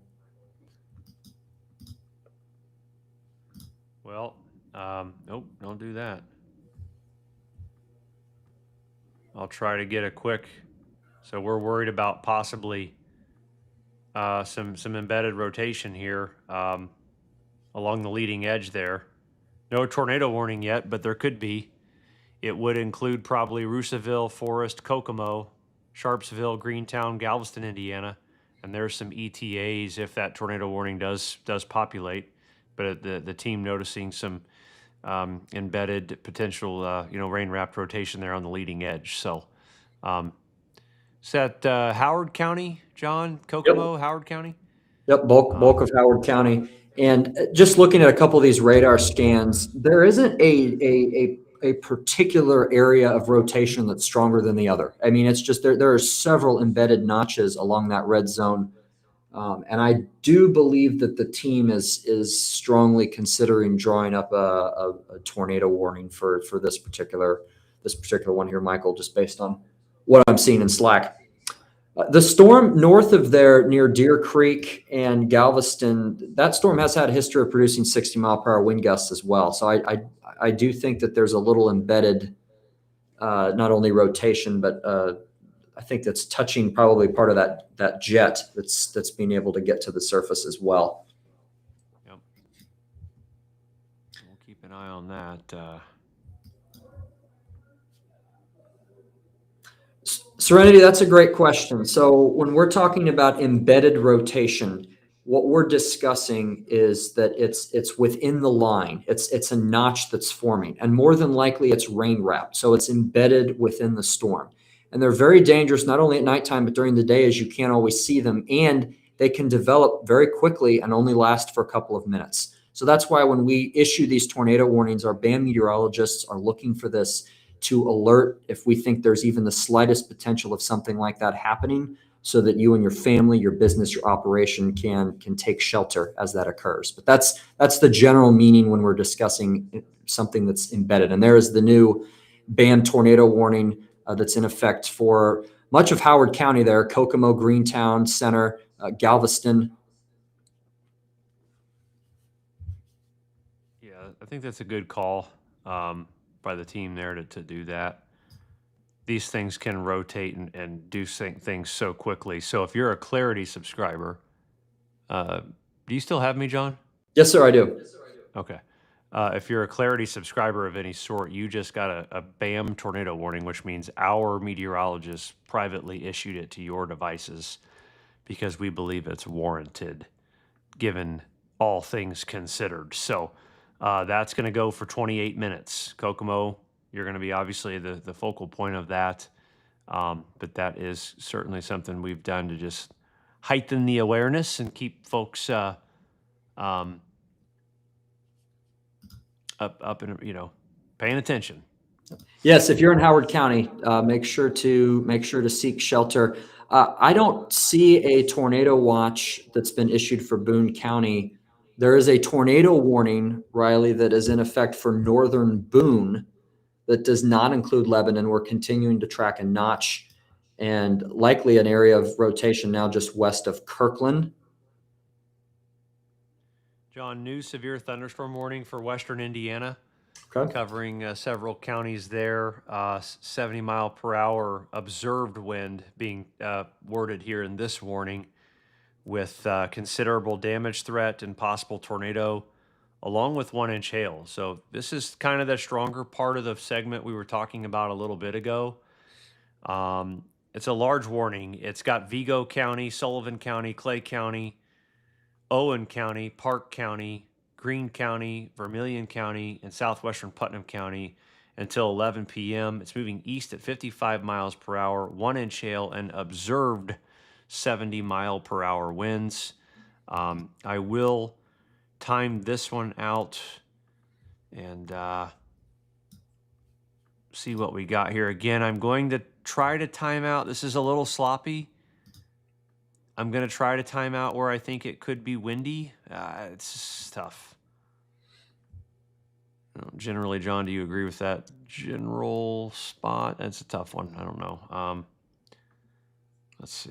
Yeah, I would say so. You can probably see Southside Indianapolis playing field some storms a bit earlier, but with the way the bow is orienting itself, I would treat those areas not only in the warning, but where Michael has those blue zones east. That's the zone we especially need to watch for damaging wind risks beyond this warning, further to the east. To read out a few times as well: Greenwood, Indiana, 11:20. Nineveh, 11:34, Ellettsville, 11:03, Bloomington, 11:12, Jasonville, 10:30, Brazil, Indiana, that's right on your doorstep, but next 10 minutes, likely seeing some of those damaging wind risks, and then Sullivan, Indiana, 10:20.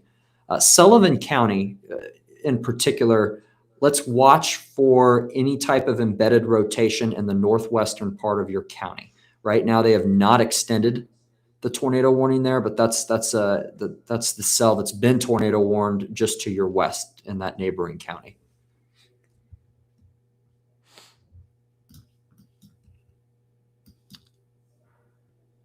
Michael, I'm starting to see some additional embedded notches in a little bit into Boone County based on velocity. There's one just south of Lebanon on velocity, and then another that's in the tornado warning closer to Kirkland. So this entire line segment has a few areas of rotation in addition to that 60 mile per hour wind gust that I think we need to keep a very close eye on for a few spin ups. You said right there, south Yep. 11. Where was the other one? Just west of Kirkland. Yeah. Okay. So you can, and hell, you can kind of see these notches all along. Yep. Where you could have quick spin ups easily. They last 90 seconds and they're gone, but it's enough to cause problems. Yep. I'm a little surprised.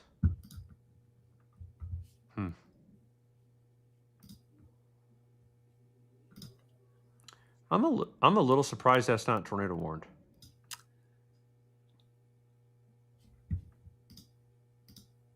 I am too. And they've got the tornado possible tag on that warning. But Michael, this storm is moving into an area where the 925 winds are southeast. Yeah, and the surface winds are 20 knots out of the southeast. So I'm not surprised that we're still dealing with with rotation, at least based on meso. Yep. Oh, good night. Okay.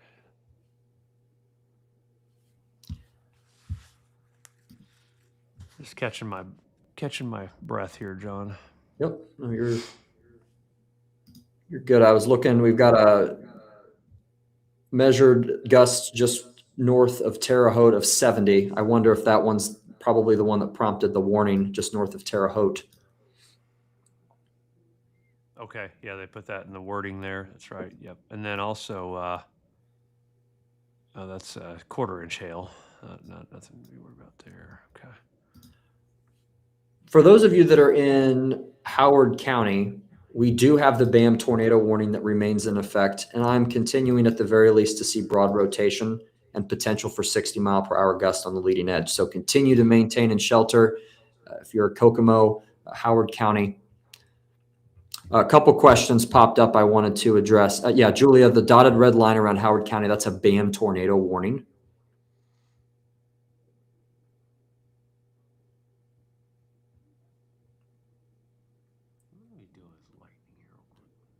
Going through, I think I saw a couple questions pop up. Sheridan, Northern Hamilton County. You are under a severe thunderstorm warning for 60 to 70. There are a few embedded areas of slight rotation that I'm watching move to the east. So if you're in Northern Hamilton County and Tipton County, Northern Hamilton and Tipton County, you need to be prepared to seek shelter if either the National Weather Service meteorologists or us at BAM believe that it's fitting to issue a warning based on some of those areas of rotation. So it does look like we are okay. It looks like we are about to issue a tornado warning for a BAM tornado warning for Lebanon, Whitestown, Westfield, and Sheridan. And that just got issued. Yep. So that's going to be for northern Boone's, Tipton County, northwestern Hamilton. Excuse me, that does not include Tipton County. My apologies. That does not include Tipton County. That's just eastern Boone and then western Hamilton.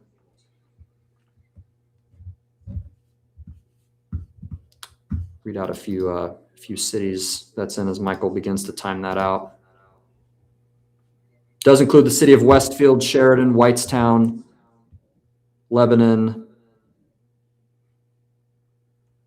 It's over Lebanon right now as we're talking. Yep. It's there. You've got Noblesville or Westfield 1030, Noblesville 1040.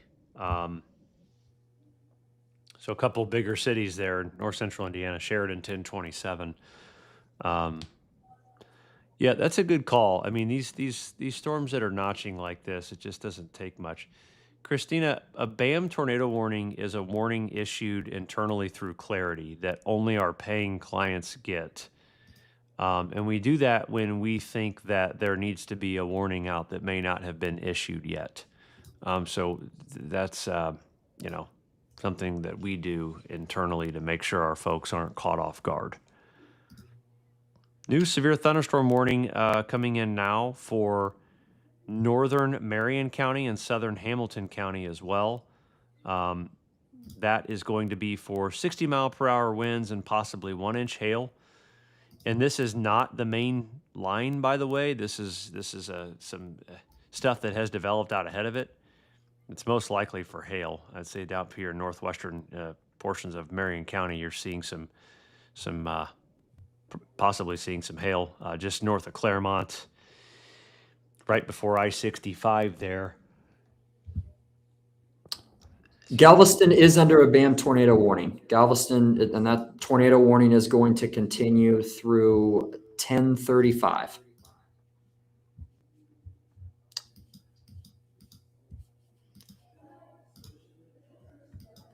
Michael, what you're going to say? John? No, I was just saying we haven't gotten any reports yet out of southwestern Indiana. There is another area of rotation I'm tracking just west of Sullivan, Indiana. It's that same cell that it looks like they are about to drop that tornado warning. for Illinois. Looks like they just did as you were looking at it, but just west of Sullivan, Indiana, crossing over the border. Still getting some gusts of about 60 on velocity, and I see some very slight rotation.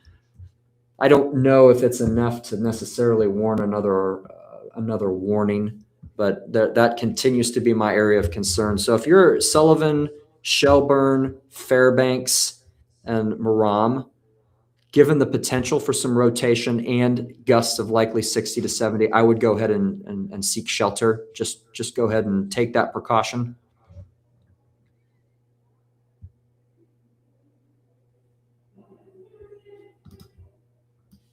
Give you a larger picture here.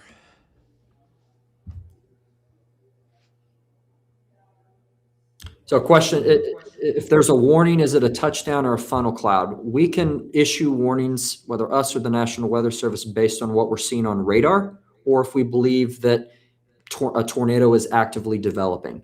So we don't have to have the proof to issue it. We want to, our goal as meteorologists is to get ahead of that. We see the tornado forming or the rotation tightening. We want to get the warning out first before anything actually touches down. John, what's your take on this stuff developing right here and kind of congealing into the line? Are we going to see a little intensification here? Is this the jet max? What are we thinking here? See that odd ahead right here? Because Yep. the lightning's increasing too there. Well, it seems from Prairie Creek to just west of Sullivan, that's where that other bow is starting to push more to the east. I'm going to check meso. Yeah, I was as well, actually. That looks like almost the close to the left exit region of that low-level jet that's parked over southwestern Indiana. Yep, sure is.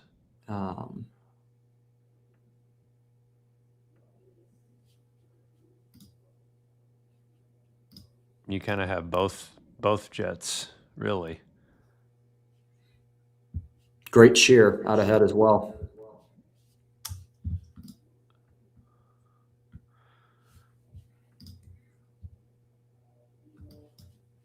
And it's kind of riding, as you said, that Cape gradient too. Northwest to southeast Cape gradient. You know what's interesting, man? The precipitable water values for late April are pretty impressive. 1.5 inch PWatts that's high for April. Heavy rain is what this means, by the way, Yes. guys. Basically, is you have the idea is you could squeeze this amount of rain out in an hour overhead. It really is kind of the old PWatt rule. So, you know, that's certainly enough to warrant flooding. 1.5 inches of rain in an hour. That's a lot of rain. You certainly don't see that. I'm usually feel like, Michael, we start seeing the 1.5 to 2s begin to peak out in some systems in May, more so than April. Yeah, so definitely, I agree. We're getting close. We're getting close to May. Only We are a few days away. John, I'm going to just real quick take just a 3-minute pause here. I have drank 2 bottles of water in the last hour, so I just need to take a quick break. If you would like to take over screen sharing just for a moment. Of course. Or if I want to make sure you're able to, so I'll shut this off. Okay. Should be trying to share with you now, and it's under sources in the lower right, I think. Yeah, this is. Hang on a second. This is my fault. Hang on. No, you're good. No, don't want to do that.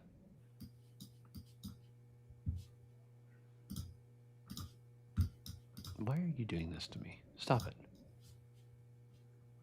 And then down here, turn that bad boy on. There we go. Nope, I want that one on. That's you, right? Yep, that looks like my screen. Okay. There we go. Okay, I will be right back. Perfect. Guys, let's start off. I want to go from north to south. and I've been seeing a few questions. I appreciate your patience. We continue to maintain that tornado warning, a BAM tornado warning for Howard County, with the area of rotation just east of Kokomo. I will draw this. So for those of you in Greentown and eastern Howard County, that's the area that our meteorologist, our team, feels strongly, and I agree, that there's some rotation in addition to the potential for 60-mile-per-hour gusts. So we'll likely maintain that tornado warning as it continues to push to the east. Large severe thunderstorm warnings, parts of Tipton, Hamilton counties, and of course that red dashed line, that's our BAM tornado warning, including Whitestown and Westfield. I was going to check and see if we're continuing to see some rotation along it. At this point, in my opinion, the rotation does look slightly weaker, which is good news. However, continuing to see potential for at least some 60-mile-per-hour winds. Actually, let me make that bolder. So you can see this 60-mile-per-hour winds along the leading edge. And there's this other cell out ahead, more towards Meridian Hills, entering southern Hamilton County, that's capable of producing some at least 50 gusts and some large hail. It's also pushing northeast. So Hamilton County, Fishers, Noblesville, Westfield, Carmel, definitely going to be dealing with a couple of severe thunderstorms here over the next hour for these particular locations.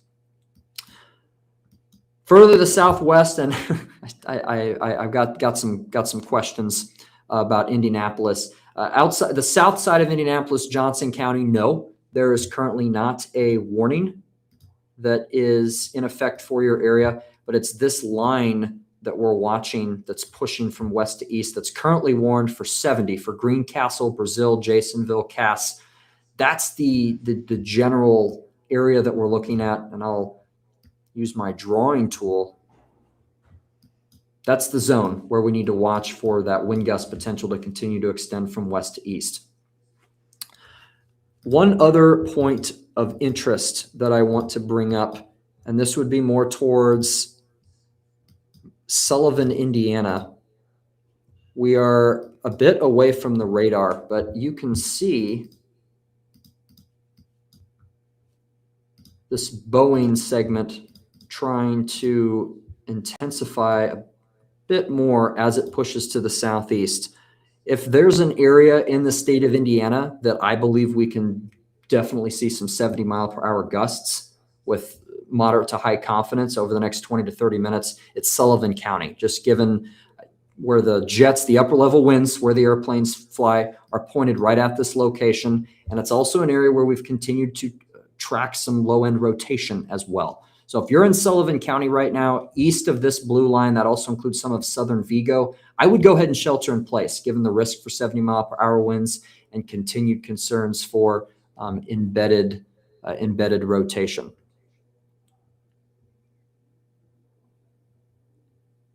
Yeah, John, I'm back. New warning up there near Marion, Indiana. New severe thunderstorm warning. Just coming in right now. But I'm noticing where you were just the west central Indiana piece. It's that front leading edge is organizing right now. Yeah. It's becoming a bit more clean looking than what it was about 30 minutes ago. So something to keep in mind that may where that upper level that jet max is and where these are coming through. This could be a corridor here over the next hour across central Indiana where there could be some pretty nasty wind with that.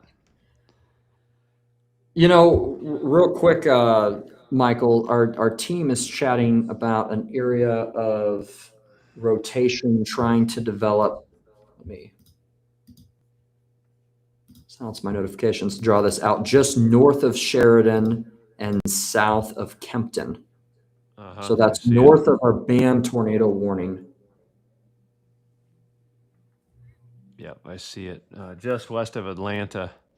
Little inflow there. Atlanta and Arcadia. Yeah, right in there. Yep.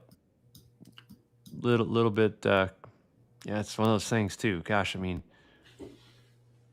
it's there and gone before you know it. But there's certainly a little bit of spin going on, a little bit of an inflow notch in that region of that line as well. Yeah, Michael, to your earlier point, it's looking a bit more cleaner on this particular band, and I don't disagree with those new severe thunderstorm warnings that are starting to pop up east now, including Marion, Van Buren, Fairmont. I do want to get to some additional timing. Kokomo, that the area of rotation is now to your east, so I would expect that tornado warning to be, our BAM tornado warning to be expired. We are drawing up a tornado warning for this Sullivan County storm, which I continue to, this in my opinion, Michael, continues to be the more impressive bow that's working into the state. Mm-hmm. Yeah, right there between Shelburne and Sullivan. Yep. Looks like a new warning for Indy Metro coming in now. New severe thunderstorm warning. And that's the area, a couple notches just into Sullivan. But yeah, Michael, let's look at this incoming 70-mile-per-hour wind gusts, 1-inch hail. Northern Morgan County, Northern Johnson, Hendricks County, Marion County, Eastern Putnam, and West Central. They are getting a speed of 50, which is about what we were looking at earlier. I will go ahead and do another timing. And as Michael has been doing very well throughout the evening, I'm going to be timing the leading edge as to where the greatest damaging wind gust potential and or any areas of rotation, which I don't see any in this particular warning right now. Let's see. Just pulling up the drawing tool on accident. Michael, did you find that yellow was the better color to use for the lines, making them a bit more clear? Yes.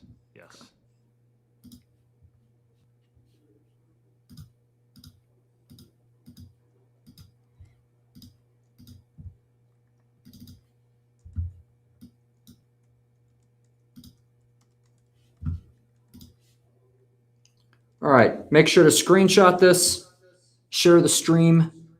We're going to read out some of these timing. This is the timing for the severe thunderstorm, and the warning has been issued for the capability of 70 miles per hour and 1-inch hail. Mooresville, 10:53 Eastern. Indianapolis, right around 10:58. Claremont, 10:37. Lawrence, 10:53. Greenwood, 11:14. New Whiteland, 11:22. Greenfield, 11:20. Closer to the warning area, Cloverdale, 10:33. That's going to be impacting you here shortly. Monrovia, 10:50. Brooklyn, 11:02. And this is the leading edge of the area of storms that we're concerned about for 70-mile-per-hour gusts and localized large hail. Michael, I haven't looked at this particular band. I wasn't seeing any rotation just west of Indy. No, I've been watching. I haven't seen any either. The only thing I'm noticing a little bit with it is, as I mentioned a little bit ago, just some more organization with the leading edge of wind, which I the warning is a great call, I think, there. But there seems to be some easily 60-mile-per-hour wind gusts possible within this. Michael, I want to highlight this tornado warning that our team just issued. Including, is it Hymera, Eastern Sullivan, Jasonville.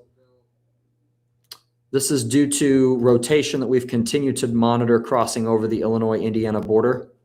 Our team of meteorologists has been tracking this. And in addition, I would also plan, if you're in this red boxed area, gust potential of 70 miles per hour. The area of interest where I believe the greatest potential for rotation and a quick spin up is now just northeast of Sullivan, approaching Hymera. Somebody correct me if I'm mispronouncing that. And that's going to continue to be moving to the east-northeast. I will get some timing as well. I will never be able to correct you on pronunciation or spelling, John, so good luck. Thank you. You got the wrong guy, brother. Well, I mean, at this point, Michael, we've got we've got clients just about everywhere, and you want to get there. You want to get the names of the city right. We almost need to do a tour around some of these states. It's 50 finish track. Okay, specifically for that tornado warning, Jasonville 1042, Cass, you're just on the outskirts of that tornado warning 1039.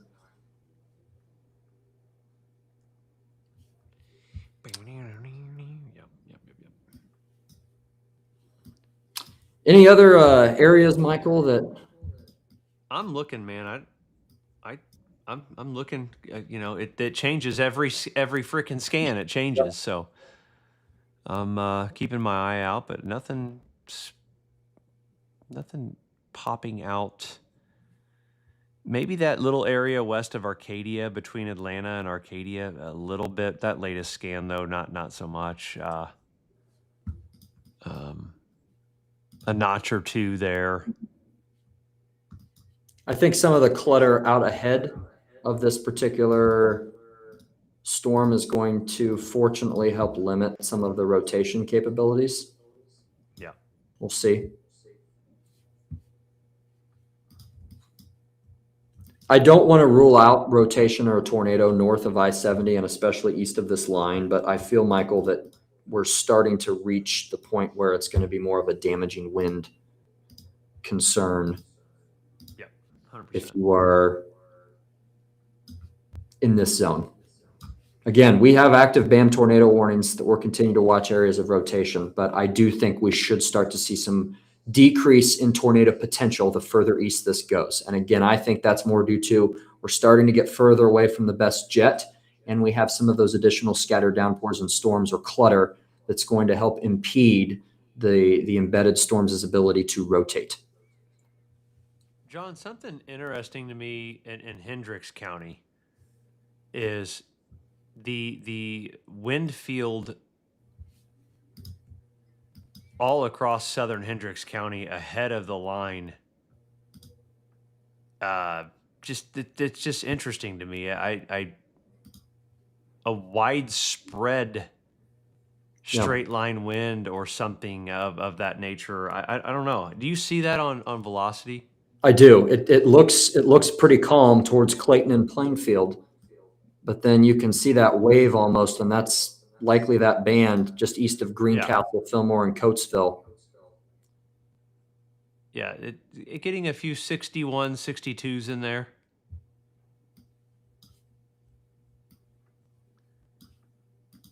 Let's see. I think what I'm going to do, Michael, is I'm going to do a bigger timer, and then I'm just going to hold it, and then I'll open up another tab of clarity just so we can continue to keep folks updated on the timing. I'm going to stick with 50. That seems to be the go-to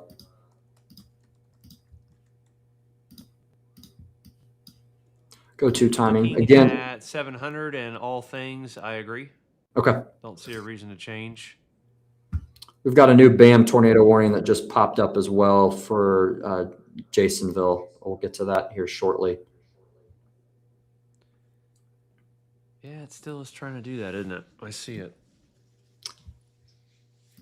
I'm going to start off with the northern extent. This is the area where we have two BAM tornado warnings, but I in general think that we're likely going to continue to see a downtrend in the rotation. That looks like they just expired. So right now, severe thunderstorm warnings only for these outside of Marion and out towards Alexandria, Anderson. I expect those warnings to continue to be extended to the east. Some timing of where I believe the best potential for 60-mile-per-hour wind gusts and hail can exist. To read out a few: Gas City 1050, Pennville 1120, Geneva 1130, Noble 1143, Farmland 1123, Muncie 1110, Mount Etna 1056, Decatur 1135, Lapel 1040, Pendleton 1059, and Anderson 1050 as well.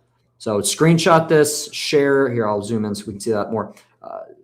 Share this with friends. And our team is continuing to work on Nowcast and custom alerts as this line of storms pushes from west to east. So you can scan that QR code, that clarity code in the upper left-hand corner.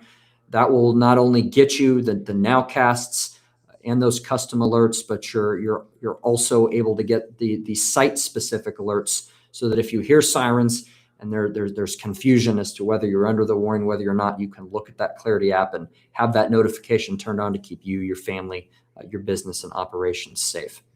I want to review the timing again. John, there is a new severe thunderstorm warning real quick, just for Washington, Southwest Indiana, Washington, and Vincennes. Let's go take a look at that. I am It's going for 70-mile-per-hour winds and 1-inch hail. And we'll probably do some additional timing. I'll start off on a clean slate. Yeah, Michael, I see it over here on the radar. Vincennes, Wheatland, Bicknell, Busserin. I don't know. That's one I've never known either, Michael. Oaktown. Yeah, you do what you can. Yep. You do what you can. Let's time this particular wave.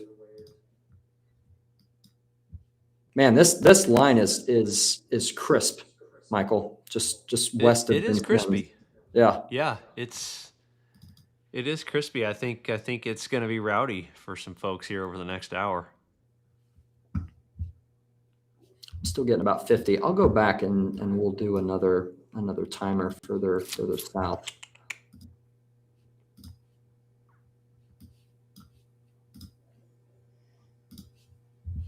We love to do the lives. We appreciate you all. Share it with a friend. Subscribe to the channel.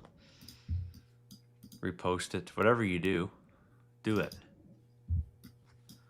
While John continues to update some timing here.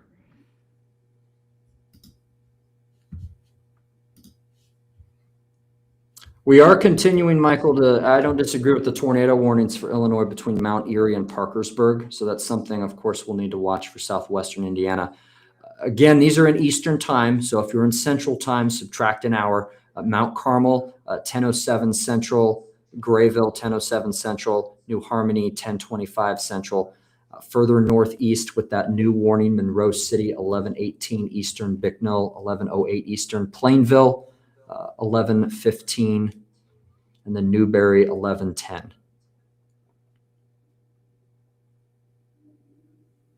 And this warning is for 70-mile-per-hour gusts. There is no immediate, at least for southwestern Indiana, tornado concerns. We'll need to watch that warned storm towards Parkersburg.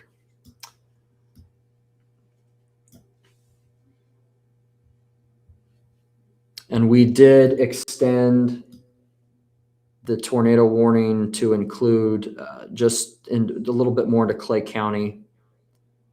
It's Jasonville, Indiana, where the area of rotation is currently tracking. So again, this is a BAM tornado warning. This is a custom alert issued by our meteorologists. When we feel the need that there is any type of rotation or potential for a tornado to develop, we will issue that. Looks like a new warning. Yep. So a new warning has been issued, extended east of that line, including Anderson, Yorktown, Muncie, Daleville, Middletown, Summitville, and LaPel for 60-mile-per-hour winds. And the read-off counties as well: Madison, Northern Hancock, Delaware, Northern Henry, Northern Marion, Hamilton County, and Eastern Tipton County. I'm back. There we go. I got booted. Lost you there for just a second. The old Wi-Fi fail it's like every 28 minutes or something. I don't know. Michael, I want your thoughts on there's an area of interest just west of Monrovia and south of Clayton. On velocity, it looks more gusty, but I'm wondering if a notch might be trying to form there just west of Monrovia. And that's that area.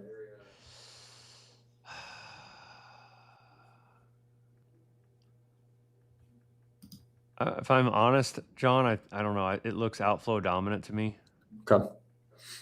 right now. I do see what you're talking about, but the latest, if you loop a few scans from Stylesville to Monrovia, it just looks to be outflow dominant. I agree. Yep, and I just got the latest scan too. Yep, that looks more definitely some 60-mile-per-hour winds along this line Yep. as it's pushing eastward. Yeah, I wouldn't be shocked if Indy's clocking 65-mile-an-hour wind right now. I mean, I don't think it's going to take much. Yep. The wind's just above to a little bit higher, or 75 miles an hour. So we got that jet max right overhead. I'm looking further north, and I don't see any additional rotation concerns if you are just north. I'm not ending. Let me use a color you can see. I'm not ending the low end tornado potential. But if you are northeast of this line, to me, it looks more like a damaging wind threat. And looking at radar, it does look like it's starting to lose a little bit of intensity, Michael. At least I think we're starting to see some downtrends. Yep, it's right where it should be. I mean, really, where we talked about, where we sent out the nowcast, where we right where it should be, where it's going to start losing a little bit of its punch there. So that lines up with everything we've said. I do want to quickly show that there's a couple nowcasts I want to pull up. And I want to apologize for yawning every 3 minutes, but I have been awake since 4 o'clock. It's just I'm starting to run out of gas. I'm on a a pretty intense diet right now, Johnny, and I run out of energy pretty quickly. So I know you know. I know you know how that goes. Yep. The fasting can be very tough. Get you, buddy. Get you. Let me pull up this ETA again. This is from about 2 hours ago, but this is really, Michael, starting to line up very nicely with what we're looking at for the leading edge. So I just wanted to show an example. All of you that have Clarity, any package of Clarity, saw this nowcast. This is a perfect example of what you can get. And in addition to the ETA of storms, this is a meteorologist, Alexis Ratke, worked on this, is an exit timer for those storms as well. So you can not only get your entrance time, but your exit time. So let's go back to the radar. And this is an interesting comment. I don't know, Ethan saying he's getting a 73-mile-per-hour gust right now just near the airport on the southwest side. I mean, I could see it being possible, but I don't know if he's got a weather station or how he's observing that. But if that's the case, that's a pretty nasty wind gust. Well, the area of stronger winds now approaching Monrovia, northern Morgan County. You're looking at the terminal radar, Michael. We are getting 60 on that. So I definitely. 5-minute obs I've got them pulled up to see if we get anything. I'm only out to 35 right now, so we'll see what we get at the airport. Going to continue to look down the line. Every time you say the word TIDS, and I just even think about TIDS, it just reminds me of just another life of just constant radar monitoring. Yeah. It's just like I have PTSD with TIDS. Yep. Okay. I'm just gonna tell you. Terminal radars. Hale and Danville. in Hamilton County. We haven't gotten any wind gust report yet by the Indianapolis International Airport, but I wanted to re-show these times again for the arrival. 10:45 right now, the leading edge of where I think the greatest, again, this times out the greatest areas of damaging wind potential. So yes, in Indianapolis, you're likely seeing some of those showers and thunderstorms work in across northern Marion County. But to emphasize again, it's this band or bow that's trying to form in particular that we've been trying to time out. And I think that this timing is doing very well as it pushes from west to east. I do see a new warning that has just been issued for now the southern extent. Bloomington, yes, that's you once again. New severe thunderstorm warning, Martinsville, Franklin, Nineveh, Edinburgh, Nashville, Clear Creek, B-Town, Ellettsville, Spencer, Freedom, Worthington, and Bloomfield. That is warned for 60-mile-per-hour winds and quarter-sized hail. Looks like a new warning too. John just filled in for Johnson County, Monroe County, Brown County. Yep, that's the one I was just reading off. Oh, I'm sorry. Okay. Yep. No, you're good. I started with cities, but yeah, Monroe County, Morgan, Brown, Johnson, Owen, Greene, and South Central Putnam. That's until 11:45 p.m. 60-mile-per-hour winds, quarter-sized hail, 55 miles per hour. We'll look at timing. I may need to fill in. I will say while you're doing that, the lightning is dramatically decreasing right now. So the weakening has begun, which is well indicated in the nowcast, the information sent to the clients, which I'm very happy with how all that's gone. The team has done fantastic tonight. So kudos, hats off to those guys and gals. But there certainly is a decrease in lightning. Now, I'm not saying it's not going to storm. It's still going to storm. We're going to get a lot of rain and wind. It's just starting to weaken a little bit. Yeah, that's good news. And to Michael's point, I've shown up on radar. Look at the number of lightning strikes in that blue circled area, and that is again where more of the intense part of the severe thunderstorms are in comparison to central Indiana. So that can be a good indicator of a storm's updraft strength and how intense it can remain. So yeah, to Michael, as Michael said, still going to be, if you're under the severe thunderstorm warnings, take those seriously, but we are starting to see those trends. I want to go ahead and redo the timing. Looks like when I did our time tracks, we split off. It's part of Monroe, Morgan, and Johnson. So let's go ahead and find that. Michael, I'm not seeing any additional rotation areas either. Nope.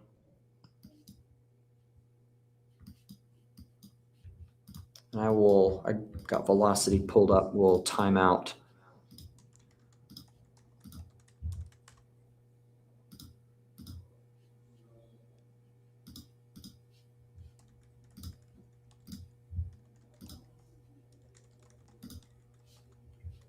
Southern edge, we'll go ahead and go a bit quicker. Again, timing out the area where I think the best potential for damaging winds are. What were you saying, Michael? I don't know. While John is working on that timing, real quick, if any of you are interested, I would love to say real quick that we do have a charity golf outing coming up on May 28th. That just want to mention that a lot of you watching right now. It's at the Legends Golf Club for the Funk Cancer Foundation.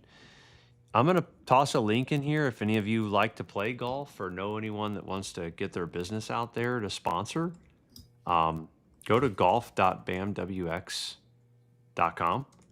Get a foursome entered in. Get a sponsorship for the outing. Check it out. I mean, it's going to be a fun time, and all the proceeds, the money raised, goes to the Funk Cancer Foundation. So it should be a fun time. Back to your regularly scheduled programming. And you know, Brett's long range forecast, Michael, would be more supportive of golfing weather. Perfect golfing weather, you could say. Not 100%. To jinx it, but it's looking, you know, and you went out golfing, I think, was it Friday, Saturday when the weather was, Saturday when we had the little bit cooler but clear. So it was fantastic. I want to get the timing on the southern edge. This warning, let me check and make sure that, this is for 60 mile per hour winds to read out a few times: Morgantown 1118, Nashville 1126, Bloomington 1110, Ellettsville 1102, Edinburgh 1136, Franklin 1130 for when, again, we think the leading edge, when we favor the leading edge of the greatest potential for 60-mile-per-hour wind gusts to arrive. So, of course, you're going to continue to see some of those downpours and storms out ahead. This is arrival of the greater potential for severe. Vincennes, Indiana, 1059, Allendale, 1102. Again, this is Eastern. Mount Carmel, 1109, Petersburg, 1132, Eastern. Bloomington, 1111, Ellettsville, 1102.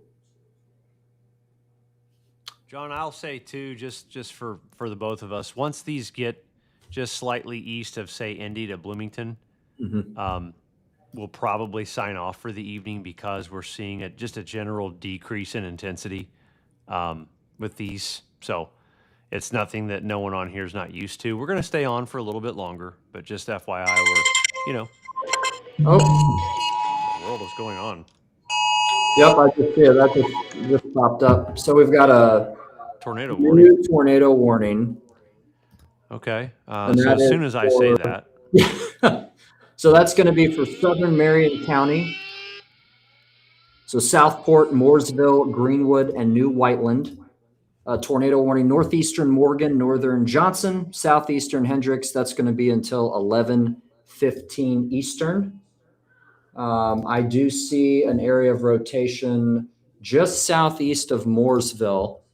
Michael, I'm going to pull over my radar scope so we can see this more clearly. yeah. And if you want me to, I can also, if it'll help me screen, if you want me to, or if you're good to pull it in, go ahead. If not, I can transfer it with you too. Why don't you go ahead and transfer it? It might be a bit quicker if we do it that way. Yeah. Okay. Let me go to share window. So this one's pretty clear on the rotation here across from Mooresville to Brooklyn. What you can see right here is this notch that we're watching. It's gonna come between Greenwood, just north of probably Bargersville, New Whiteland area. And the folks here are really no stranger to obviously two tornadoes. But this is one of the more organized looks that we've had for the rotation here, if you will. So if you are in the Greenwood, northern Johnson County, northeastern Morgan County, from Bargersville to New Whiteland to Greenwood, you'll certainly want to be in shelter here over the next 15 minutes or so. As you can kind of see this inflow notch, pretty well defined, pretty organized, particularly here, indicating that rotation as it moves. What do we got this movement at, John? Probably about 45, 50 miles per hour. You just got 51 on that particular couplet. 51. Okay. Yeah. So this is going to come right across. It's probably going to go just north of Bargersville. It's probably going to come right in between Greenwood and New Whiteland. And you can, again, this is the area we're focusing on. So if you're looking at just radar in general, you're not going to be able to see a really clear signal of it, but you're going to see the rotation here on the right side of the screen for, that tornado potential. And we're just kind of waiting here in between scans. See if I can go real quick into TIDS, possibly. Yeah. And Michael, that's what I wanted to bring up as well. Outside of that area of rotation on the main radar, you're looking at 70 plus, which is only about 200 feet above. Only about 200 feet above the ground. So I imagine that is going to northern Johnson County, some 70 plus potentially, even in that scenario as well. Yeah, absolutely. We've got indications here of 83 mile per hour winds within the embedded part of the rotation, but along the leading edge of this, where this thing is It's not messing around.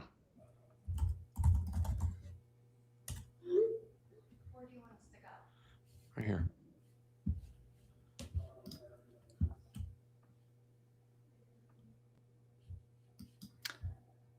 Based on looking at the rest of the line, I would say this particular spot continues to be the greatest area of interest. We can hear the tornado sirens now at the office. I'm getting there's continual comments as well, Michael, of sirens and fissures.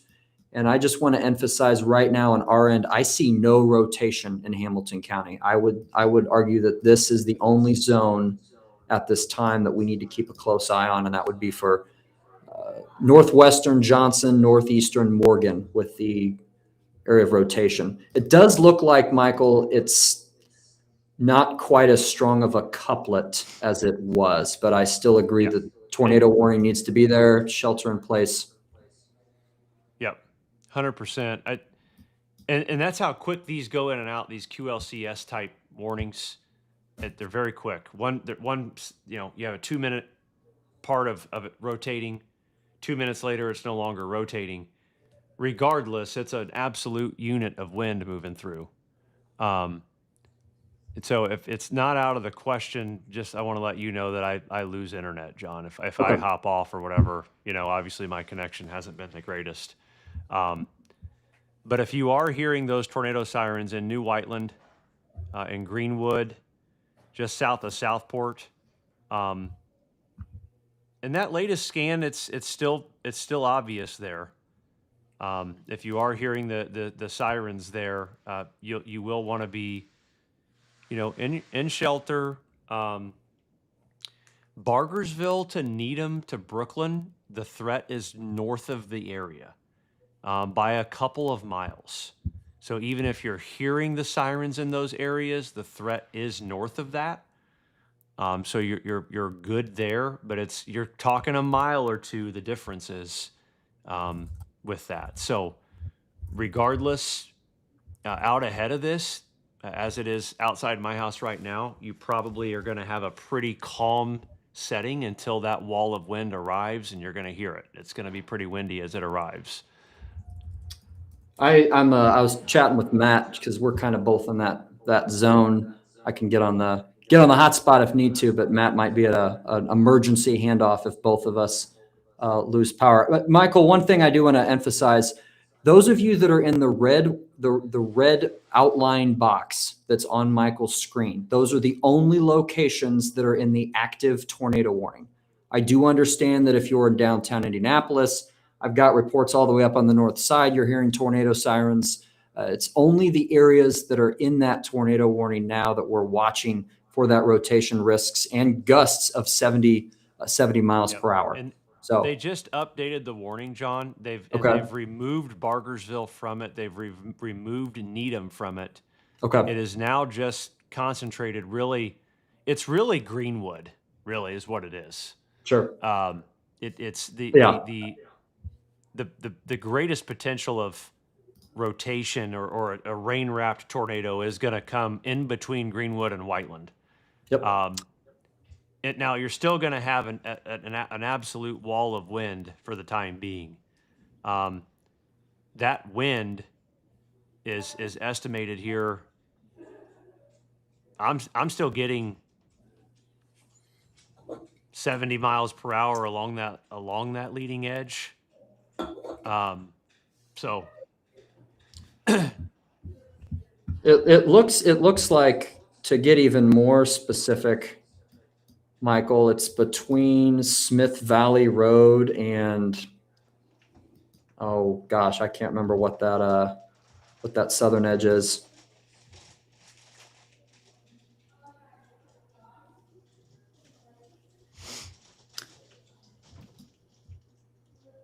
But yeah, at this point, we're continuing to track the rotation that's now that has already crossed 69. It's now approaching 31 in Johnson County. That gust signature, Michael, that's, I think that's even the bigger story than the tornado warning or the rotation. It's at my house right now. I can tell you it's definitely windy. But the gust signature just north of that is, that's going to probably cause some damage. And I see a lot of people still indicating some fear out of this, and I understand, but it's right along Greenwood, in between Greenwood and New Whiteland. That's really where the threat is the largest. Now, the straight line wind gust across Marion County and western Johnson County is pretty intense. I mean, there's probably going to be a little bit of damage with this along that line, but the tornado warning and the area to be most concerned about for a possible tornado is where I have it circled in northern Johnson County. I can't be any more clear about that. It is across the Greenwood area, in between Greenwood and New Whiteland. I'm going to zoom in a little closer here. I John, got the. what? Go ahead. What were you going to say? I think you're reading my mind. The cross points of it are between Smith Valley and County Road 600 North.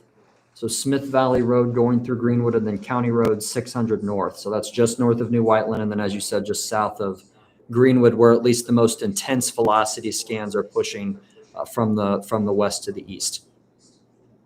Yep. Okay. And back on TIDS again, that inflow notch is back. You can see it right here. Again, along Smith Valley, moving east into Greenwood. If you are in north central Johnson County, you need to be in shelter right now, especially if you are east of 135 and getting out into the I-65 area on the Greenwood Main Street exit, right by the office. In fact, John, it wouldn't probably be a bad idea maybe to, I don't really know where you could go, but you're definitely in the bullseye right now. Yeah, I think I'm probably going to send the guys to the bathroom out here in the middle. I would honestly, I would go to Paul's office if you want my opinion on that. Okay. Inner walls there, possibly. I don't. But that's coming right for you guys. If you want to hop off, I can stay on, or if that's up to you. But let's see that latest scan here. I mean, I'm in a internal room right now, so I'm good. But yeah, I let the team know to get away from the windows. That's more of my. I don't know. I haven't seen any confirmation of anything touching down. I haven't seen that yet. Let me just back out real quick here. I know we've got questions about other areas. I just want to make sure I'm not missing anyone else for the time being. This is certainly the strongest part of the storm we want to be concerned with. They're in Gosport, Spencer, and Freedom, Indiana. Don't sleep on the winds out there. Paragon, Martinsville as well. It's pretty breezy. But certainly going to continue to be concerned about going through Greenwood for the time being. I don't see any confirmed or any reported tornadoes, but John, that's been the most impressive radar scan of the night. Yeah, I would agree. That one's not messing around. I'm going to be really, really shocked yet hopeful that it doesn't do anything there right over the office.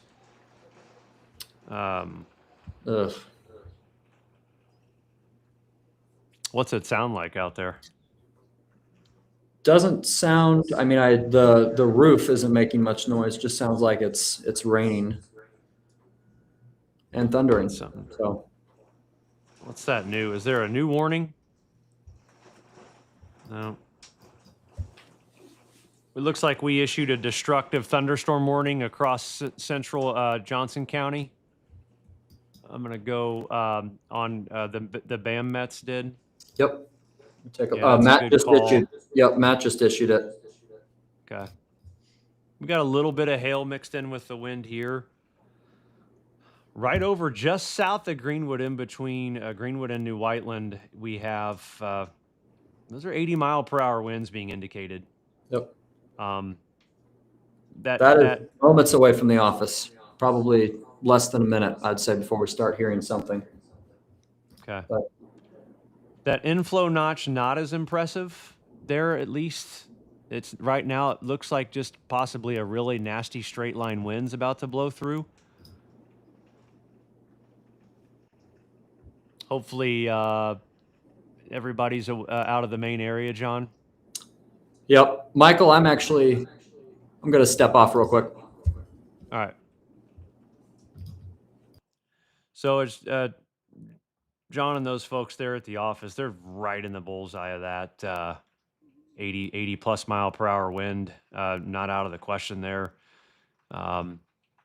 Again, this is the most concerning part of this storm this evening right now, and it just really kind of took shape very quickly. Right when we were talking about this thing weakening, and this just kind of came alive. It is now moving through Greenwood as we speak. I mean, again, it would not surprise me whatsoever if something, some tornado of some sort has been rain wrapped, done something here across northern Johnson County at some point. You can see some of the correlation coefficient, some of the gaps in some of the readings here, but it's not super organized to suggest a an actual tornado signature. But that scan right there, again, as I said, it's certainly indicating that something can be rotating and possibly touching down somewhere. Western Johnson County, like Bargersville, you're just dealing with rain and wind right now. The major threat has moved east for the most part in terms of the wind and tornado, but small hail, lightning, very heavy rain is going to continue. And then back out a little further here, obviously eastern Marion County, you're dealing with thunderstorm, severe thunderstorm warning there, some hail, some wind. And then back out here from Gosport, from Martinsville, Paragon, Gosport, Spencer over to Freedom, dealing with winds there. Again, in excess possibly of 60 miles per hour. Out there between Spencer and Freedom, that's a 75 mile per hour wind suggestion. And we got a new scan here. So I want to come in here real quick and take a look at the latest.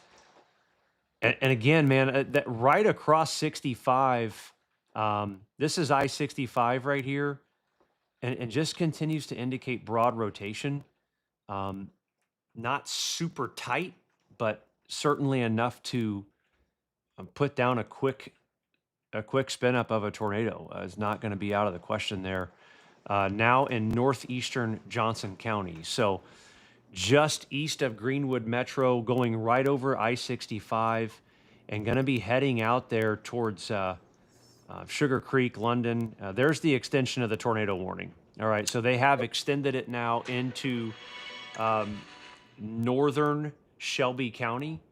It looks like we may have a situation. Let me see here real quick. John, you guys good there? We are all good. We're Okay. getting good gusts, but nothing. Okay, we extended the tornado warning out to northern Shelby County, which we're going to include places like London, Fairland, Moorestown, Linville, Marion, Indiana. It's not including Shelbyville. It is north of Shelbyville Metro. But it is, you can see that we are continuing to warn this part of that storm, that tornado, potential tornado. No confirmed tornado anywhere yet. I haven't heard, of anyone saying we have damage or we've seen a tornado. So that's at least encouraging. Michael, the only thing I hope brought up a good point. There was a bit of a CC drop just southeast of Mooresville as of 10:52. So I, of course, again, haven't seen any confirmed damage, but there does seem to be a small area. I don't disagree. It's not super. Yeah, I see it right here. Yep. So that could have been a brief touchdown as well. Looks like we just issued a flash flood warning too for the Indy metro area.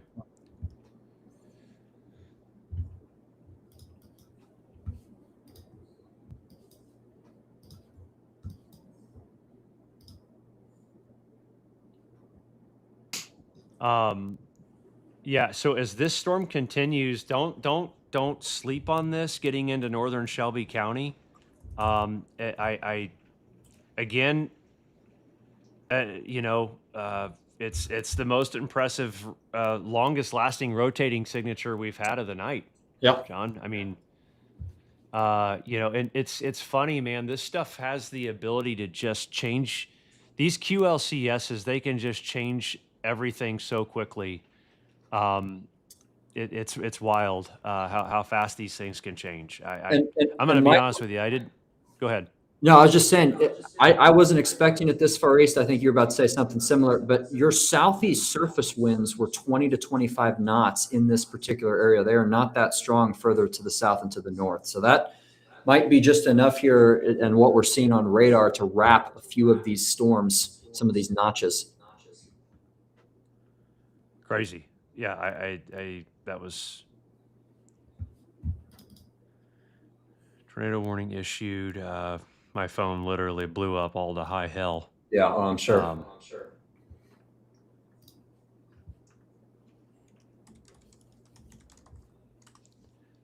All right. Tid says 80 destructive. Okay, if you're in New Palestine, Cumberland, Greenfield, McCourtsville, Lawrence, Indianapolis, Beech Grove, you are not under a tornado warning. You are likely still hearing sirens, but you are not under a tornado warning. The tornado warnings are only for the areas that are under those red polygons that are showing up on Michael's screen. And that area of interest or rotation is that blue circled area. Just getting a lot of questions here. I want to make sure that. What do we got? Another new one there, Johnny? Yep, that's for Bloomington. Tornado warning for Bloomington. Right. Tornado warning for Bloomington, Indiana. We have northern Monroe County now, and then getting into that area we were talking about in Spencer. Boy, this thing's it's waking up. It's definitely found that jet, but I would say there's multiple areas here that honestly are interesting to me. I mean, you could make the case for number of quick rotating, notches in this, John. That all need monitored. Yep, I think southwest of Ellettsville, yeah, there's a couple. And given the behavior of the storm further to the northeast, if you look at your local radar, and it does look like it's starting to intensify and bow out a bit more. So I think I think it's a good call, given what we've seen. I don't disagree with that. So if you're in Bloomington, Ellettsville, near Monroe County Airport, Steinsville, I would go ahead and seek shelter with these notches.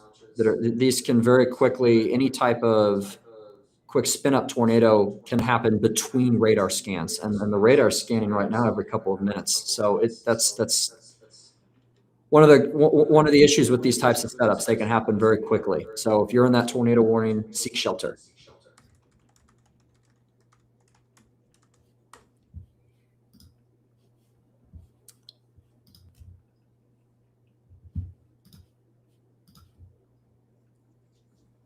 All right, let's see here. Yep, we've got this tornado warning is going to go. Let's see. Radar indicated 3/4 inch hail. Yeah. It's again, there's not a real clear area here of rotation. I mean, if anything, it's right in here maybe now. And it would be heading into Bloomington, in the next 20 minutes or so, in between Ellettsville and Bloomington, John. That tornado warning.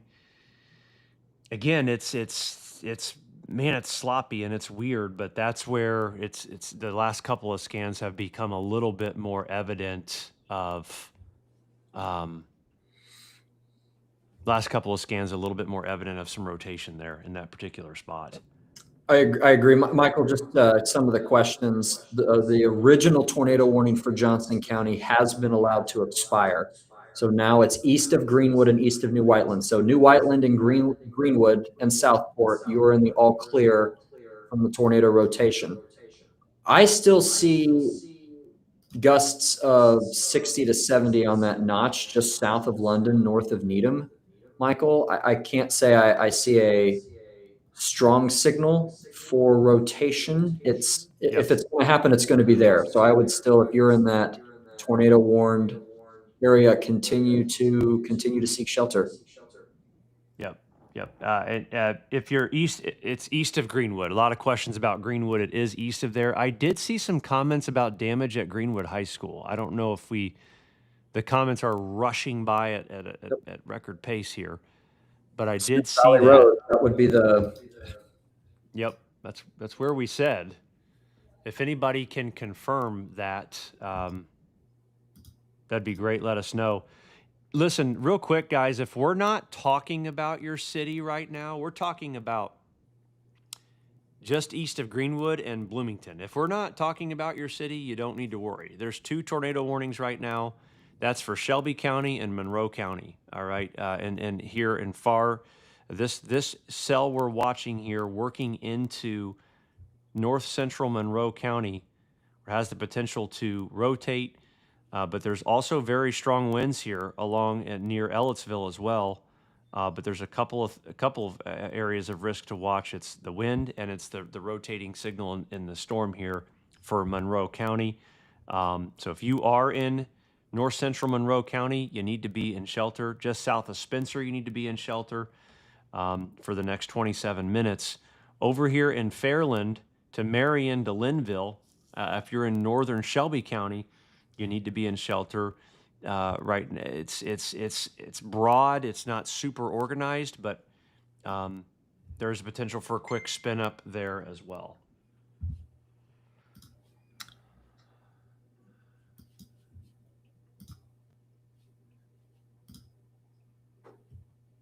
Michael, I'm just taking a second here to scan radar and catch up on some of these messages. Make sure I haven't missed anything. Yep. I'm seeing some comments about Hancock County and that cell. The southeastern corner of Hancock County in that red box, that is the only part of Hancock County that is under a tornado warning. Greenfield, you're likely getting a severe storm, and so is New Palestine, but you are not under a tornado warning. And Lindsay, I appreciate it. I do understand that the text notifications that you're getting from NWS or wherever you have it are showing the entire county. But that is not true. Only the southeastern part of Hancock County is under a tornado warning.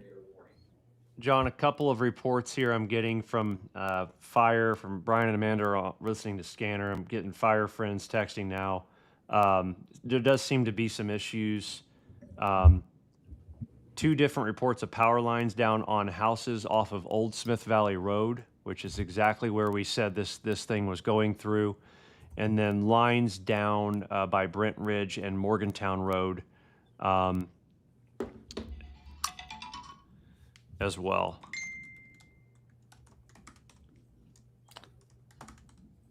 Copy that. Somebody says I have an echo.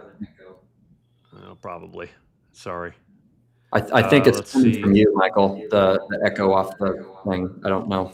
Maybe try to turn down. Because I turned my TV up to volume 70 when the wind was coming through. I couldn't hear you. So now it's back down.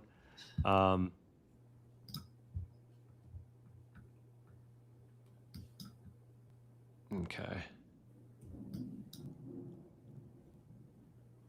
Let's see here. That storm in Fairland, it's becoming more outflow dominant, but definitely some hail and probably 50, 60 mile per hour winds there. I think that tornado warning is going to be able to drop here soon.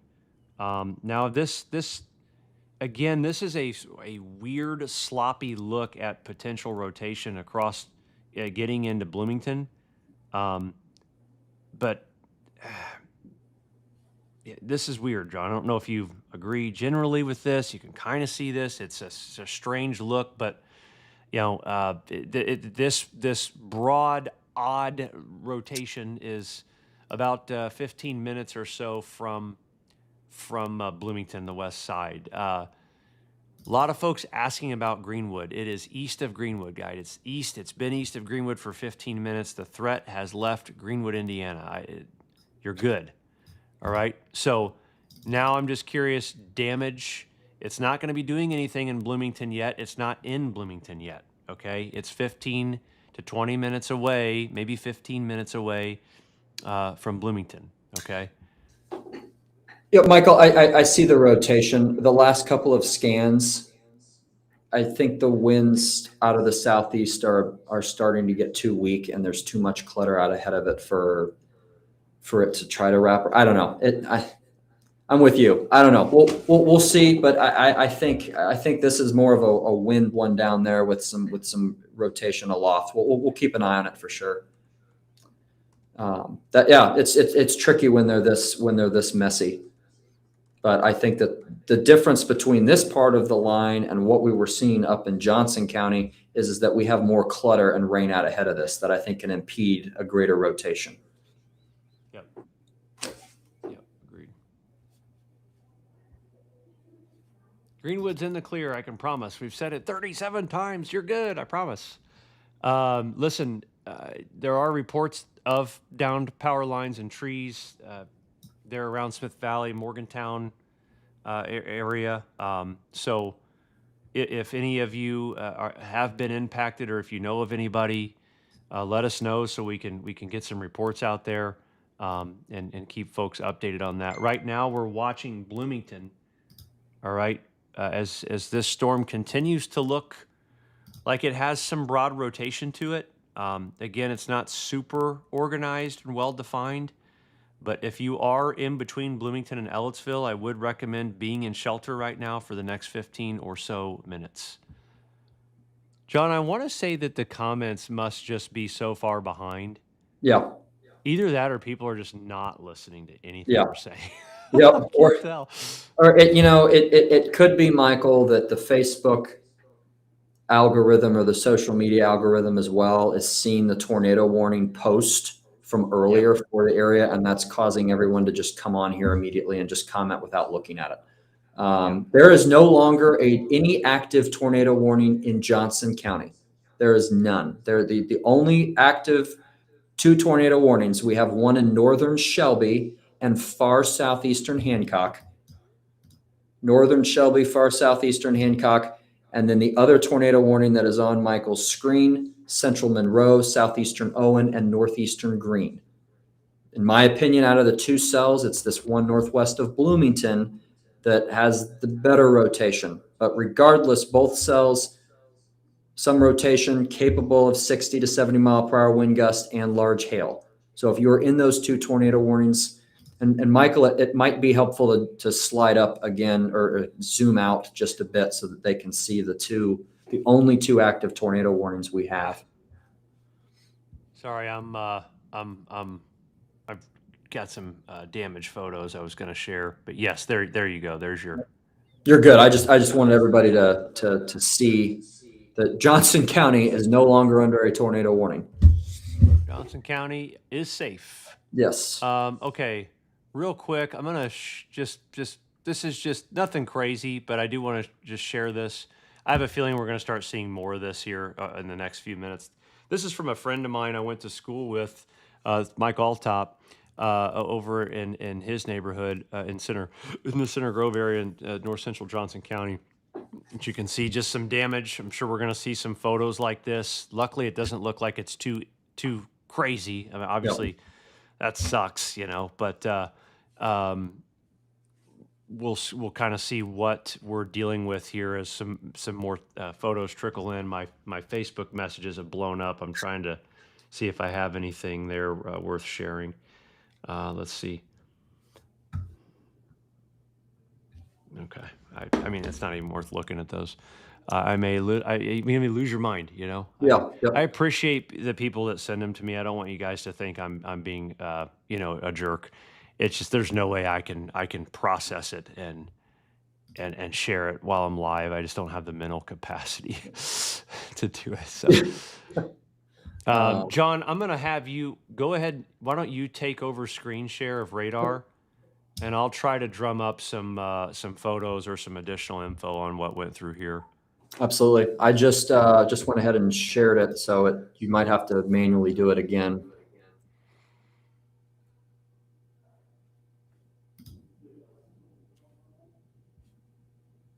Oh, sorry. No, you're good. Gosh darn it. Let's see. Add to the scene. Should be coming now. There you go. Perfect.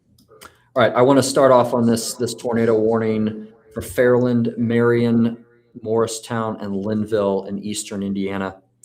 The current area of interest that I am seeing where we have some rotation is just southwest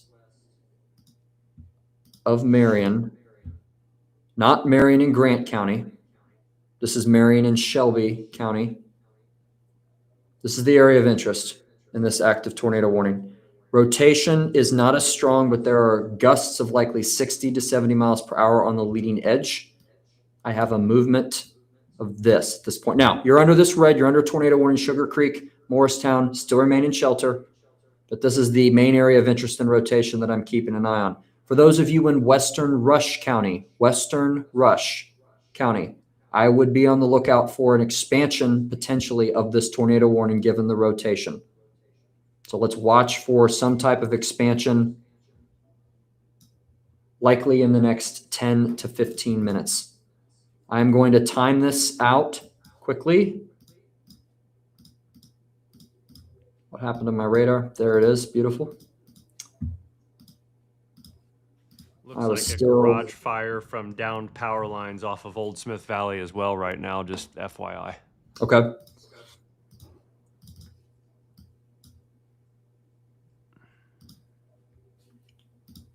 In terms of timing, specifically Morristown 11:29, Linville 11:34, Arlington 11:40.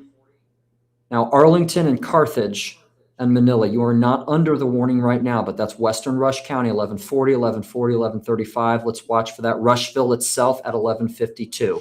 That's the timing for this particular cell. Now I do want to move back to Bloomington, Indiana, and look at this particular cell. Avon is safe. If you're in Indianapolis, it's over. Go to sleep.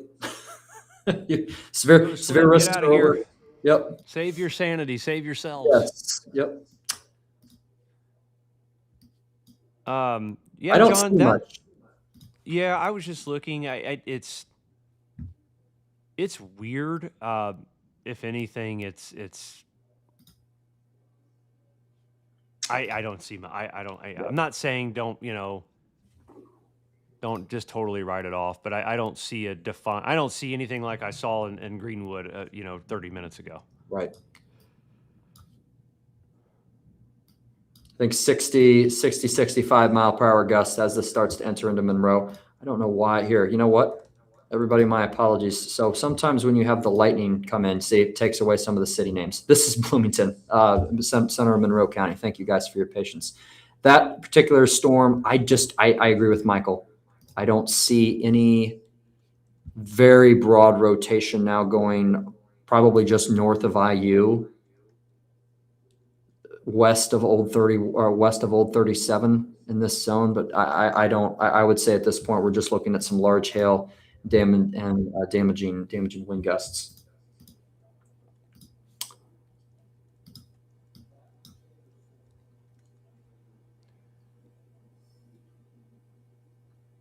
Paul, in the Slack channel and the BAM staff, you can see Paul sent some photos over of a fence blown down. Nothing crazy, but a couple more photos there if you want to toss them on just to show people. Got some lawn furniture displaced as well. And where Michael, where's that at approximately? That's a good question. I don't know exactly where Paul lives, to be honest with you. I think it's in Greenwood, obviously. I don't know exactly where, though. I'll ask him. It's Greenwood. Okay, yeah.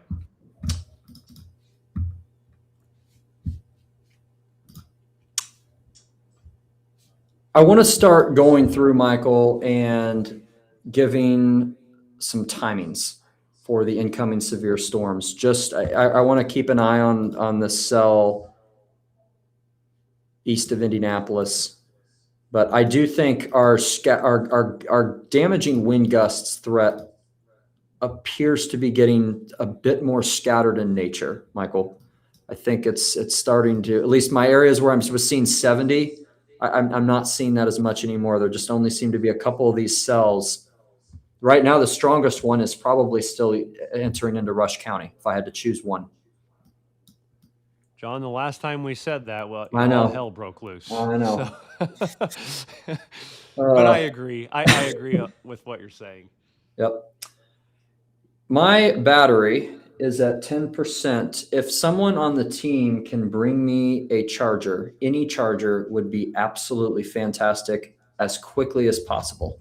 That would be great. Michael, I wasn't even worried about my laptop battery because I didn't think we would be on here that particularly long. So we've been rolling for 3 hours, brother. Yep. 3 hours, and I think Brett and Matt were rolling for 2 hours before that. So, all right, I'm going to go ahead and start doing timers. We're continuing the most impressive cell I have right now north of Shelbyville, entering now western Rush County. There is still some broad rotation and gusts of 60 to 70. I'm going to time that out here. Daniel, you're a savior. Thank you.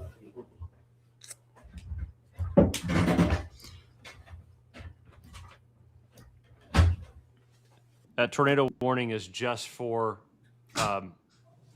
Monroe County now, John. They trimmed it. You can see there in Bloomington. Yep, I see that. Yep, just Ellettsville, Bloomington. Okay.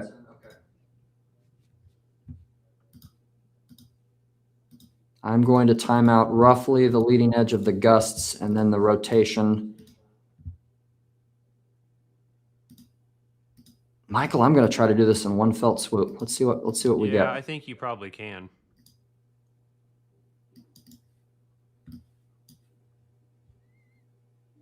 I was getting about 53.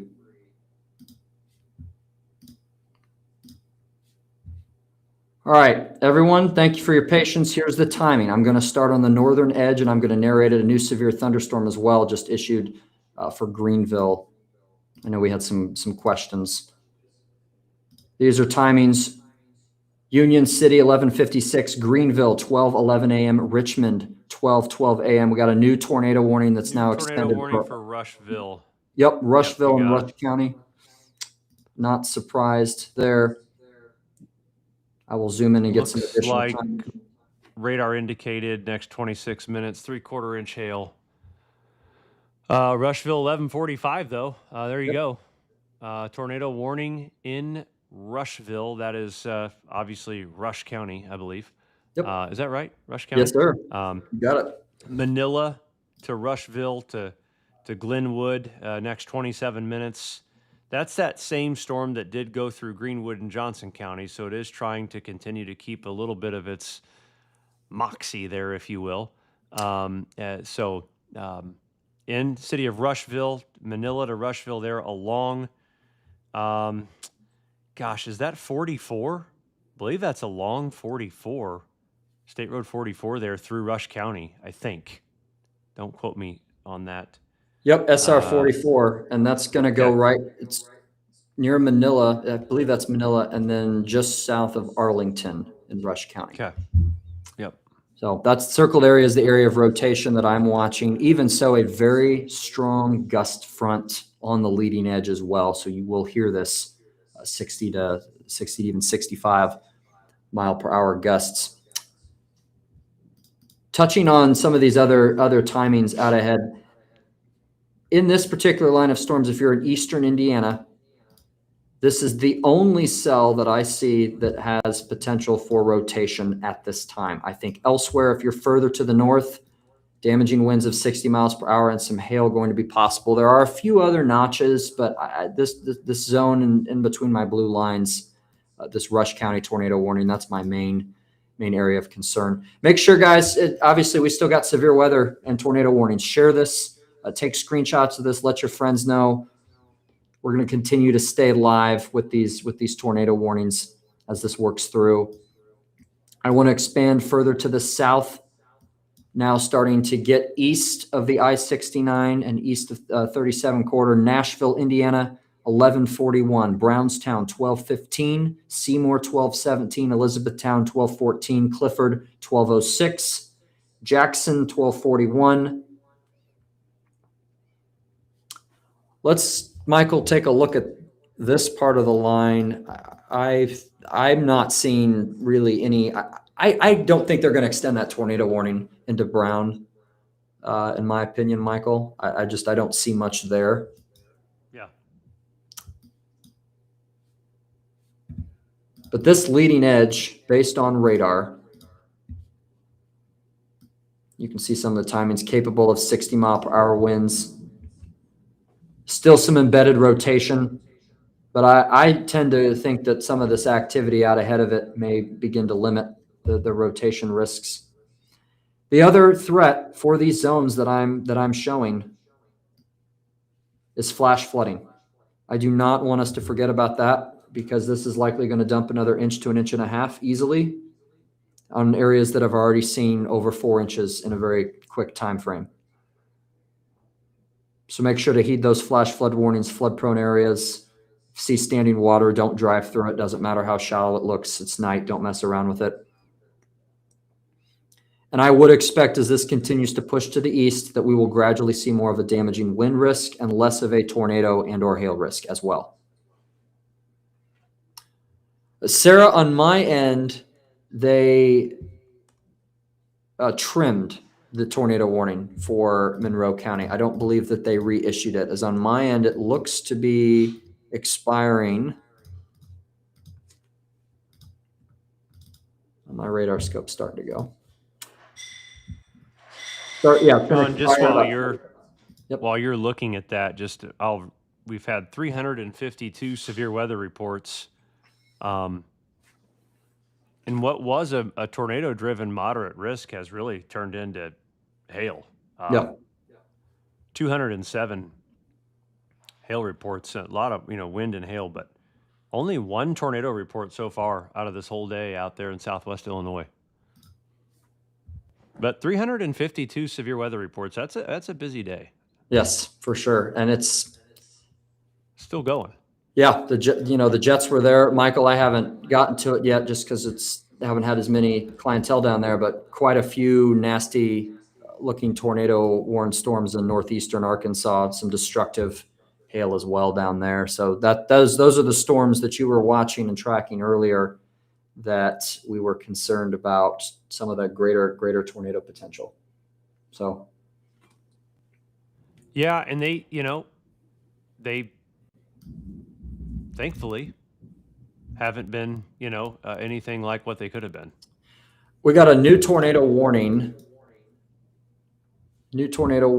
just west of Cambridge City. Why am I not seeing that?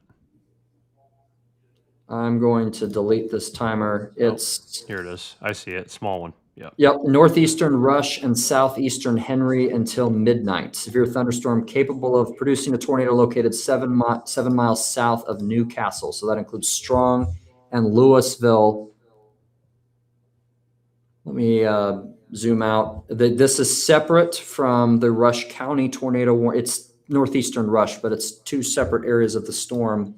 There is some slight tightening there, Michael, just southeast of Spiceland. Yep. See that. Working over Louisville right now. So if you're in either of these tornado warnings out in front, you need to be seeking shelter. In addition, 60-mile-per-hour wind gusts, but still noting areas of rotation. I'm not seeing any tornadoes on radar, but I would treat them. These areas of rotation can quickly put down a few brief spin ups. So make sure you're seeking shelter. Do you see an 84-mile-per-hour wind gust from the squall line in Muncie? Yeah, Muncie ASOS reported 73-knot wind gust, John. That's wild.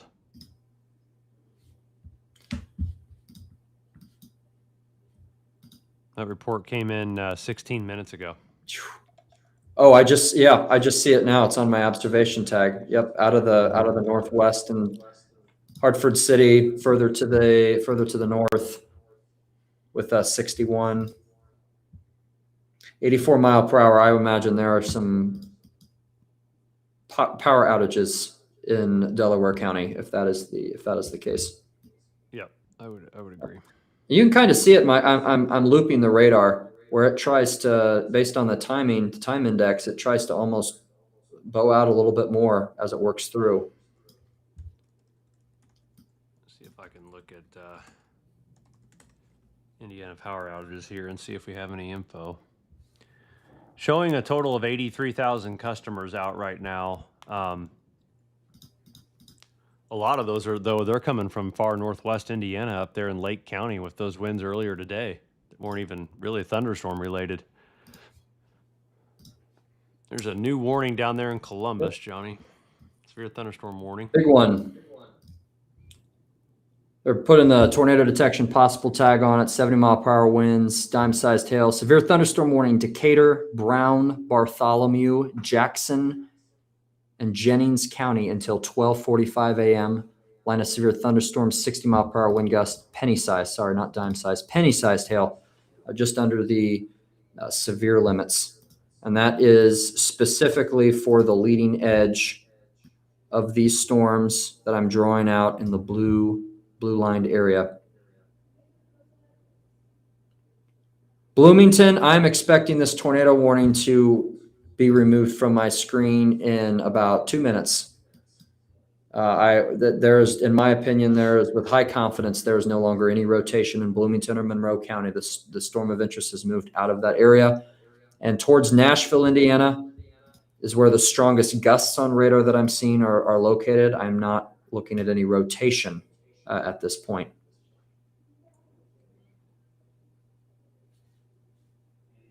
Paragon, Gosport, same thing. I'm expecting this tornado warning to be dropped, or you guys are just under the severe thunderstorm warning. My apologies. I'm not seeing any additional concerns for you for the rest of the evening. You folks are good to go to bed. And to zoom out, I will flip over to national radar just so we can fill in. And Michael, please let me know if there's any areas that you disagree with. But if you are west of this line, the severe risks are done for your area. There, we are not favoring any additional severe storms. Now, keep in mind, we're going to have some rain lingering for the next hour or so. We've got a flash flood warning that's out for eastern Hendricks, Marion, southern Hamilton, southeastern Boone. So that can be a concern for the AM commute. But for the severe weather risks, if you are west of this line, go to bed. If you are east of this line, we are still dealing with some tornado warnings and severe thunderstorm warnings that are pushing into the east. Comment section on Facebook, John. We put a post out a little bit ago on damage, just updating on that. Just a lot of trees and what looks to be what I want to call minor damage. I mean, obviously I don't want to discredit the damage that anyone gets. I'm not seeing anything that looks like life-threatening or, just knocking houses over or anything like that. But a lot of trees and power lines and things like that look to be the primary spot there, really in Greenwood near and along Smith Valley Road. Yep. So, and that's where the radar signatures were. So let's look at these three tornado warnings. This tornado warning that's for northern Shelby, I'm not sure why it's still there. I know, okay, the one in Monroe County has officially expired, and this one should be going off the screen here for Morristown, Linville, Marion, and Fairland. That one just expired as well. So we only have 2 tornado warnings in effect. Eastern Rush County, Eastern Rush, which that one, Michael, still has some broad rotation. Yeah, it's got a little bit of a, if you are in, it is somewhat wrapped right now it's right over Rushville, right over the city of Rushville, just possibly on the east side there, literally as we're speaking. So hopefully at least you're in shelter or it's east of you, if not. Next up, Orange and Glenwood, Indiana. But yeah, there's still a little bit of an inflow notch there, a little rotation. Very weak rotation west of Cambridge City. This is your southeastern Henry, northeastern Rush. I am skeptical of an additional extension of this tornado warning. I would continue to plan for damaging wind risks extending in these zones only, in my opinion. We'll watch. We'll keep an eye on it. Centerville, Richmond, Spring Grove, Webster, Greens Fork. I think you're only looking at damaging wind risks of 60 as it pushes from west to east. Morgantown, you're okay to go to bed. Yeah, you're east of the line. You can. Chris, thank you for the report. New severe thunderstorm warning down there for Salem to Paoli, John. Jasper as well. So not only have they had 4 inches of rain, now you're getting some strong winds and probably another 2 inches of rain. So you're just getting smashed down there in southern Indiana. Let's look at this severe thunderstorm warning. We'll start doing some additional timing. 60-mile-per-hour gusts. Not seeing any hail mention. That does not surprise me. And guys, I'm looping the radar because I think it's visually helpful. Hang on, let me refresh. I'm losing my, there we go. Oh.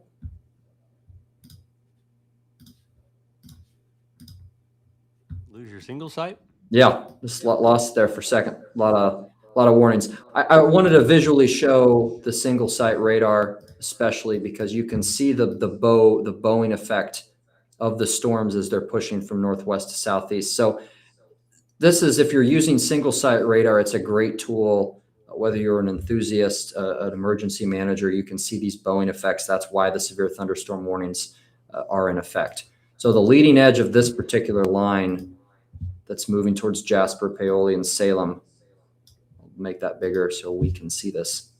That's where the 60-mile-per-hour gusts are likely going to be. I'll get some additional timing on this. We're still getting timing generally on the line, Michael, of about 45 to 50. That has not really changed with these storms. Yep, I would agree with that. That latest scan in eastern Rush County is still somewhat concerning. That rotation there now getting into orange. Mm-hmm. Glenwood, orange portion there of Rush County there in eastern Indiana. There's a notch there that still wouldn't be shocked to see some strong winds, maybe some brief lowering, rotating there of rain-wrapped tornado or two. Let's see. I believe Connorsville, Waterloo, Laurel, that's Fayette County. Is it Fayette? Fayette. Yep. Fayette County. It would not surprise me to see a tornado warning extended further to the east. Yeah, I agree. We'll watch. Yeah. Going to do another round of timing, and just because I'm continuing to see questions, I think this was, Michael, I think this was an effective idea. If you are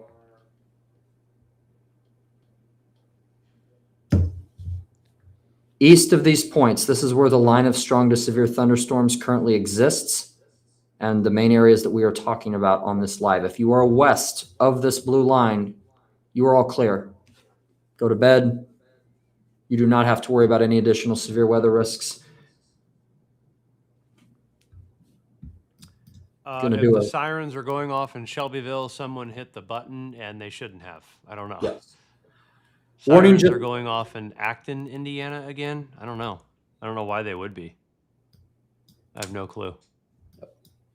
Shelbyville, there's no tornado threat over Shelbyville whatsoever. Yep, the warning just expired a few minutes ago.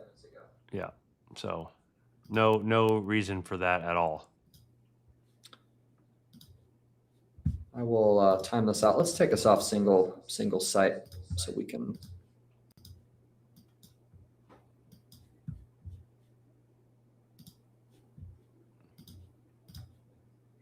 Once again, timing out the leading edge of where the greater potential of damaging winds Newcastle, you're good. It's east of you. Morristown, you're fine.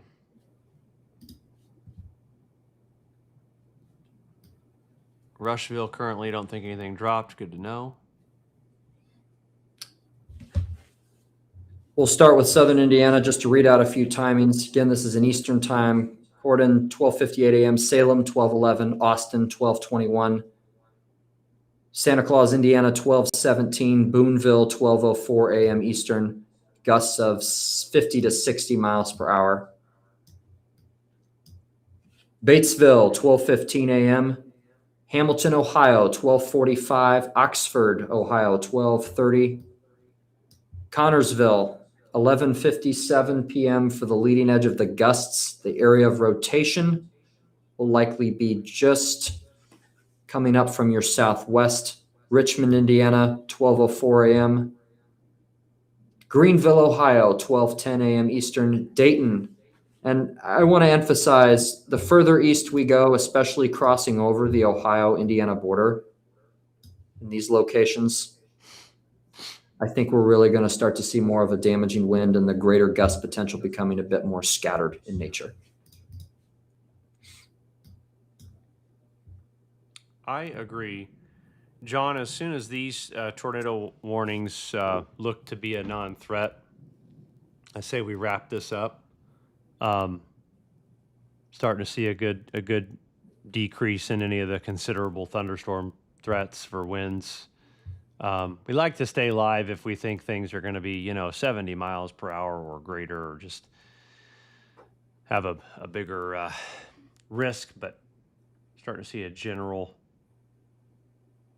weakening trend, thankfully. Yes. And guys, a lot of folks are asking about timings for all these cities all across the state. Get clarity. And John, is that a new tornado warning for Bartholomew County? Columbus? It is. Yep, it is. Just popping up. I'm cursing us. Yeah, really. For the love of Pete. Yep. This that one's is coming up soon. What's that? There it is. There it is. I was waiting for it to pop up. It's now popping up on Clarity. Yep. It's general rotation there, just probably straight west of Columbus. It's interesting what's getting warned tonight and what's not getting warned and what's good. I'm like, okay, I'm not saying not to warn this thing. I'm just like, God, we've seen a couple tonight where like they didn't warn it, but Western Bartholomew County, it's getting right in on the east, on the county line of Brown and Bartholomew here. That inflow notch that John has circled, headed into Columbus, probably at about 45 miles per hour. We'll put that there in, about 15 minutes or so, maybe a little less. That storm will be right in downtown Columbus. So you're probably hearing tornado sirens, Taylorsville, Columbus, Elizabethtown. The primary area that we're most concerned about there is going to be downtown Columbus over the next few minutes here. So the tornado sirens are probably not going off just yet. It'll probably be any minute they'll start going off. That normally takes a few minutes after that warning comes out. We get them pretty quick. Michael, the good news is that I'm watching the chat here, and they're talking something about Matt. The area of rotation, Michael, just does not seem as strong as further to the west. I think that's the good news. I do see a slight spin there, but I'm hoping that this is going to be short-lived and not intensifying as it pushes to the east. I still think on this particular cell, greatest concern is more the damaging winds. Regardless, that tornado warning, southeastern Brown, Bartholomew County, that's until 12:15. So that's only for the next 20 minutes. If you're in the path of the storm, if you're in Columbus, make sure to seek shelter until this particular storm passes. Bloomington just got sirens. I have zero idea why Bloomington would get sirens at this point. The cells are exiting. Tornado warning only for southeastern Brown and into Bartholomew County.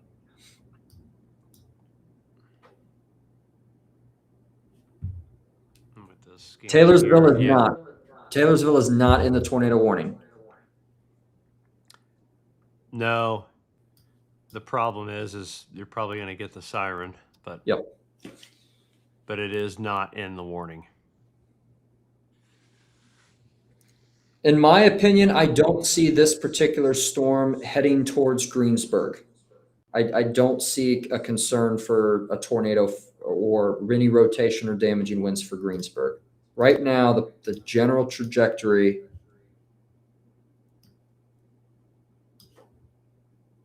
it's broad. I'm going to redraw that again. I don't like that. This zone, that's where I see it. If there's any, just where the broad rotation is, I think it still will stay just south of Greensburg. Dell, it's just some rotation.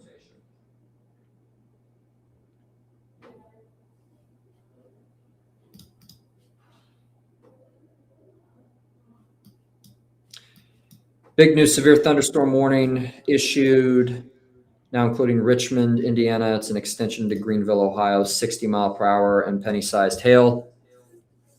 Eastern Wayne, western Shelby, and central Ohio.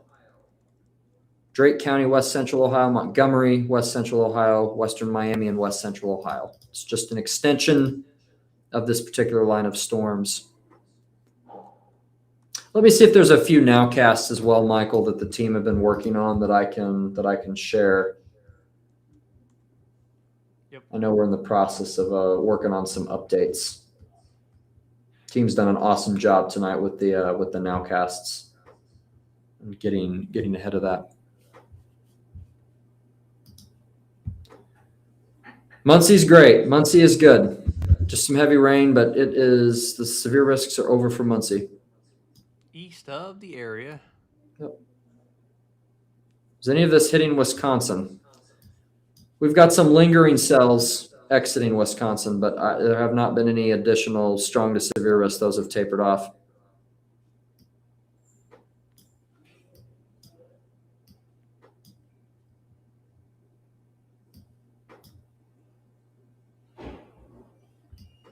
Newcastle should be good. I would expect that severe thunderstorm warning to be dropped. Fairland is good. You can go to bed. Going 9-8.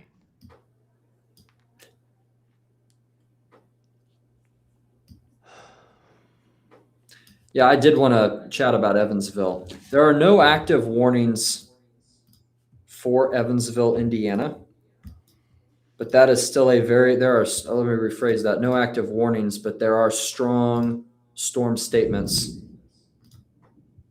John, I just saw someone say Fairland has been decimated. Did Fairland, Indiana get hit hard? Is that what you mean by that? No, and actually, if somebody is on comments, this particular account said the same thing about Muncie. They're just going through and being sarcastic, and that's not helpful right now. So if we can, whoever's on the team monitoring socials, if we can get them off the chat, that would be great.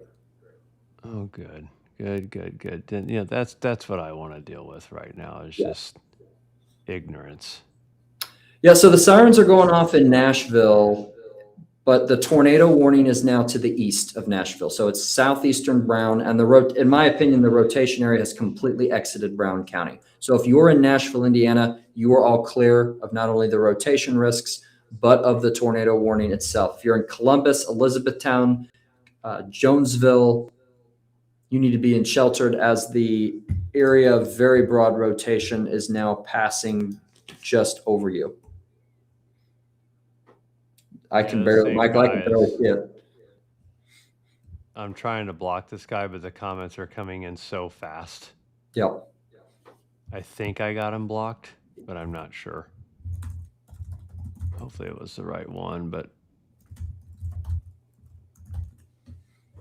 okay. All right. Anyways. Evansville, Indiana was where I was looking at 50-mile-per-hour wind gusts. It's very noisy. I mean, I'll illustrate. It probably, you guys are getting quite a round of storms. I've been watching. I've just not seen any rotation on that for far southern Indiana. So I would expect some additional strong storm statements and or severe thunderstorm warnings if you are in this corridor. Not seeing much in terms of rotation.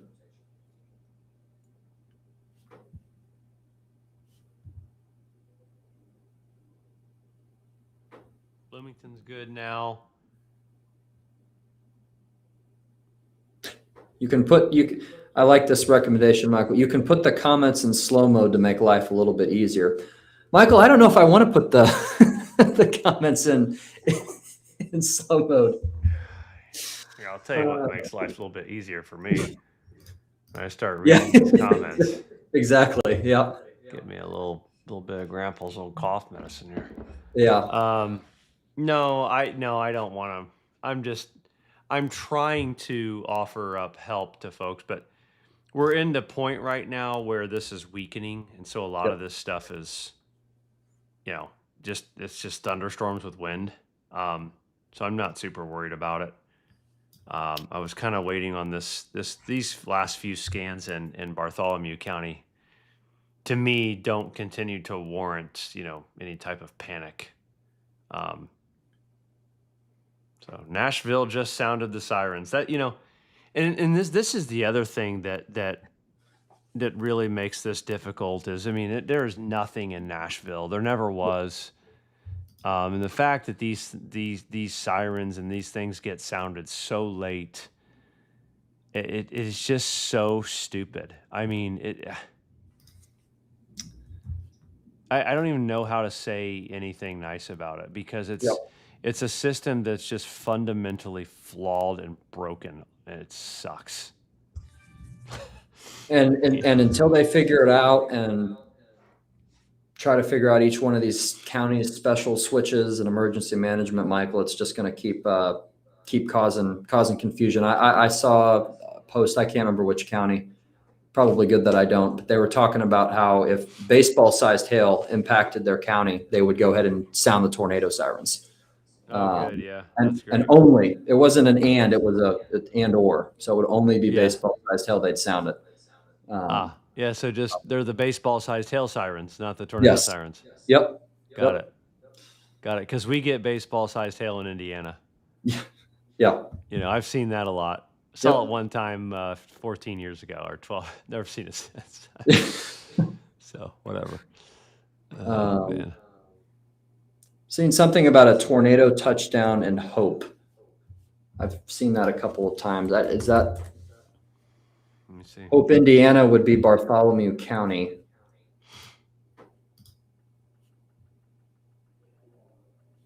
I don't have any confirmed reports of that at this time. Not to mention, I don't have any velocity scans that would back that up. Yeah. Personally, I can't see that being true. I don't know. I'm not sure where that came from. No, Unless neither. There's a different Hope that I don't know about. Doesn't seem to be that one.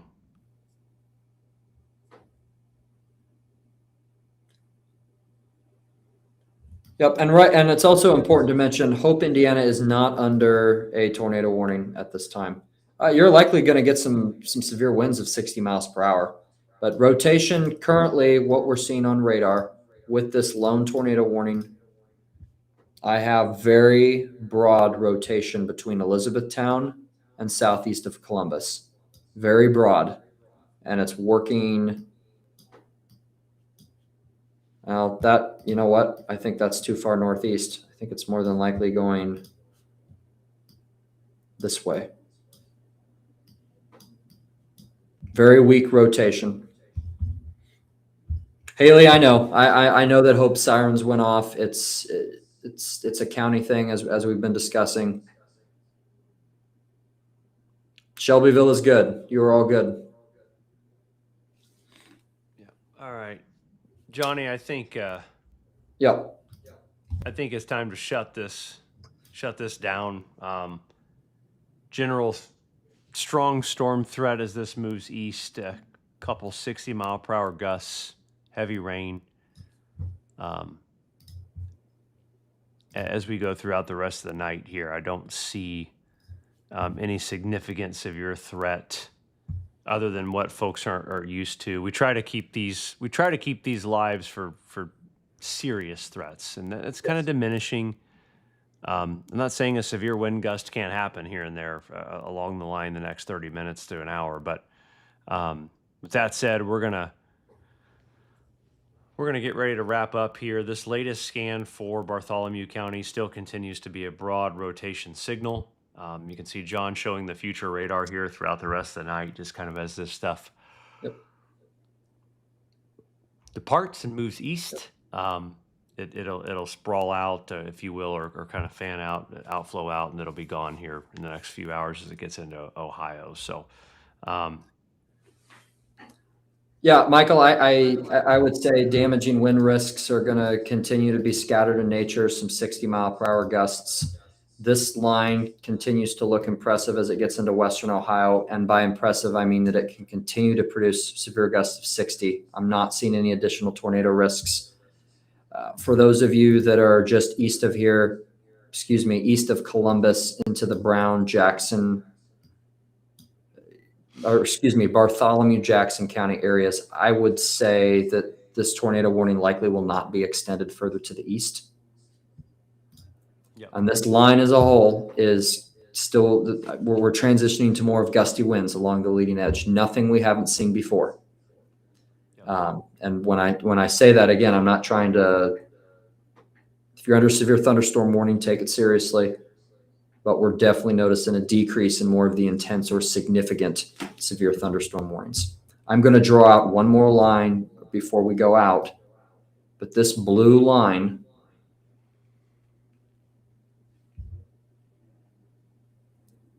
if you are west of this blue line, you are officially done. You can go to bed. There's no additional strong to severe thunderstorm issues. If you're east of this blue line, we're continuing to track some scattered severe potential. It is moving east. It's not hanging around for a long time. So that's an awesome comment, Michael, from Jarrett. Yeah. Or Sierra. Yeah. No, we appreciate that. Appreciate all the nice words, the comments tonight, guys, and everything that all the support you all give.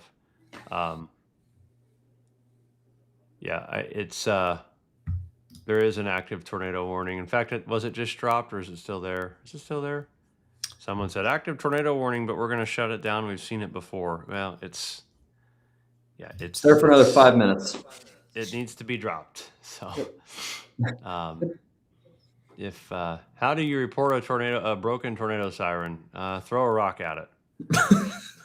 It'll get more attention by you throwing the rock at it than it will by the county or the city. Very true. Very true. I'm kidding. I don't. You have to call your local 911 center, I think, and report it. But, yeah. So I will say, if you are east of this line and you want continued coverage of nowcasts, custom alerts, scan that Clarity QR code in the upper left-hand corner. Michael hopefully is about to go to bed. I'm going to go out, chat with my team, work with them for the next couple hours on shutting down this severe weather event. We still are going to be tracking this line. We're not just shutting down and not doing anything else on Clarity. We've got plenty of nowcasts out, hourly insights to look at. So Clarity sign up link will give you access to our products that we put out at any level, the nowcasts especially, and the custom site-specific alerts. So make sure to scan that QR code. And Michael, hopefully we don't have to come back on here in the short term. Like over the next week. I don't see anything else upcoming for a bit. Yeah, over 200 people have signed up for Clarity Home this evening. So, guys, get on there. You'll love it. And we put a lot of effort into that, keep you all updated. So thanks for watching tonight. Tell a friend. Go to bed. We'll see y'all We'll see you later. John, thanks for everything. We'll talk soon. No problem, Michael. Talk to you later. All right. See Bye, you everybody. guys.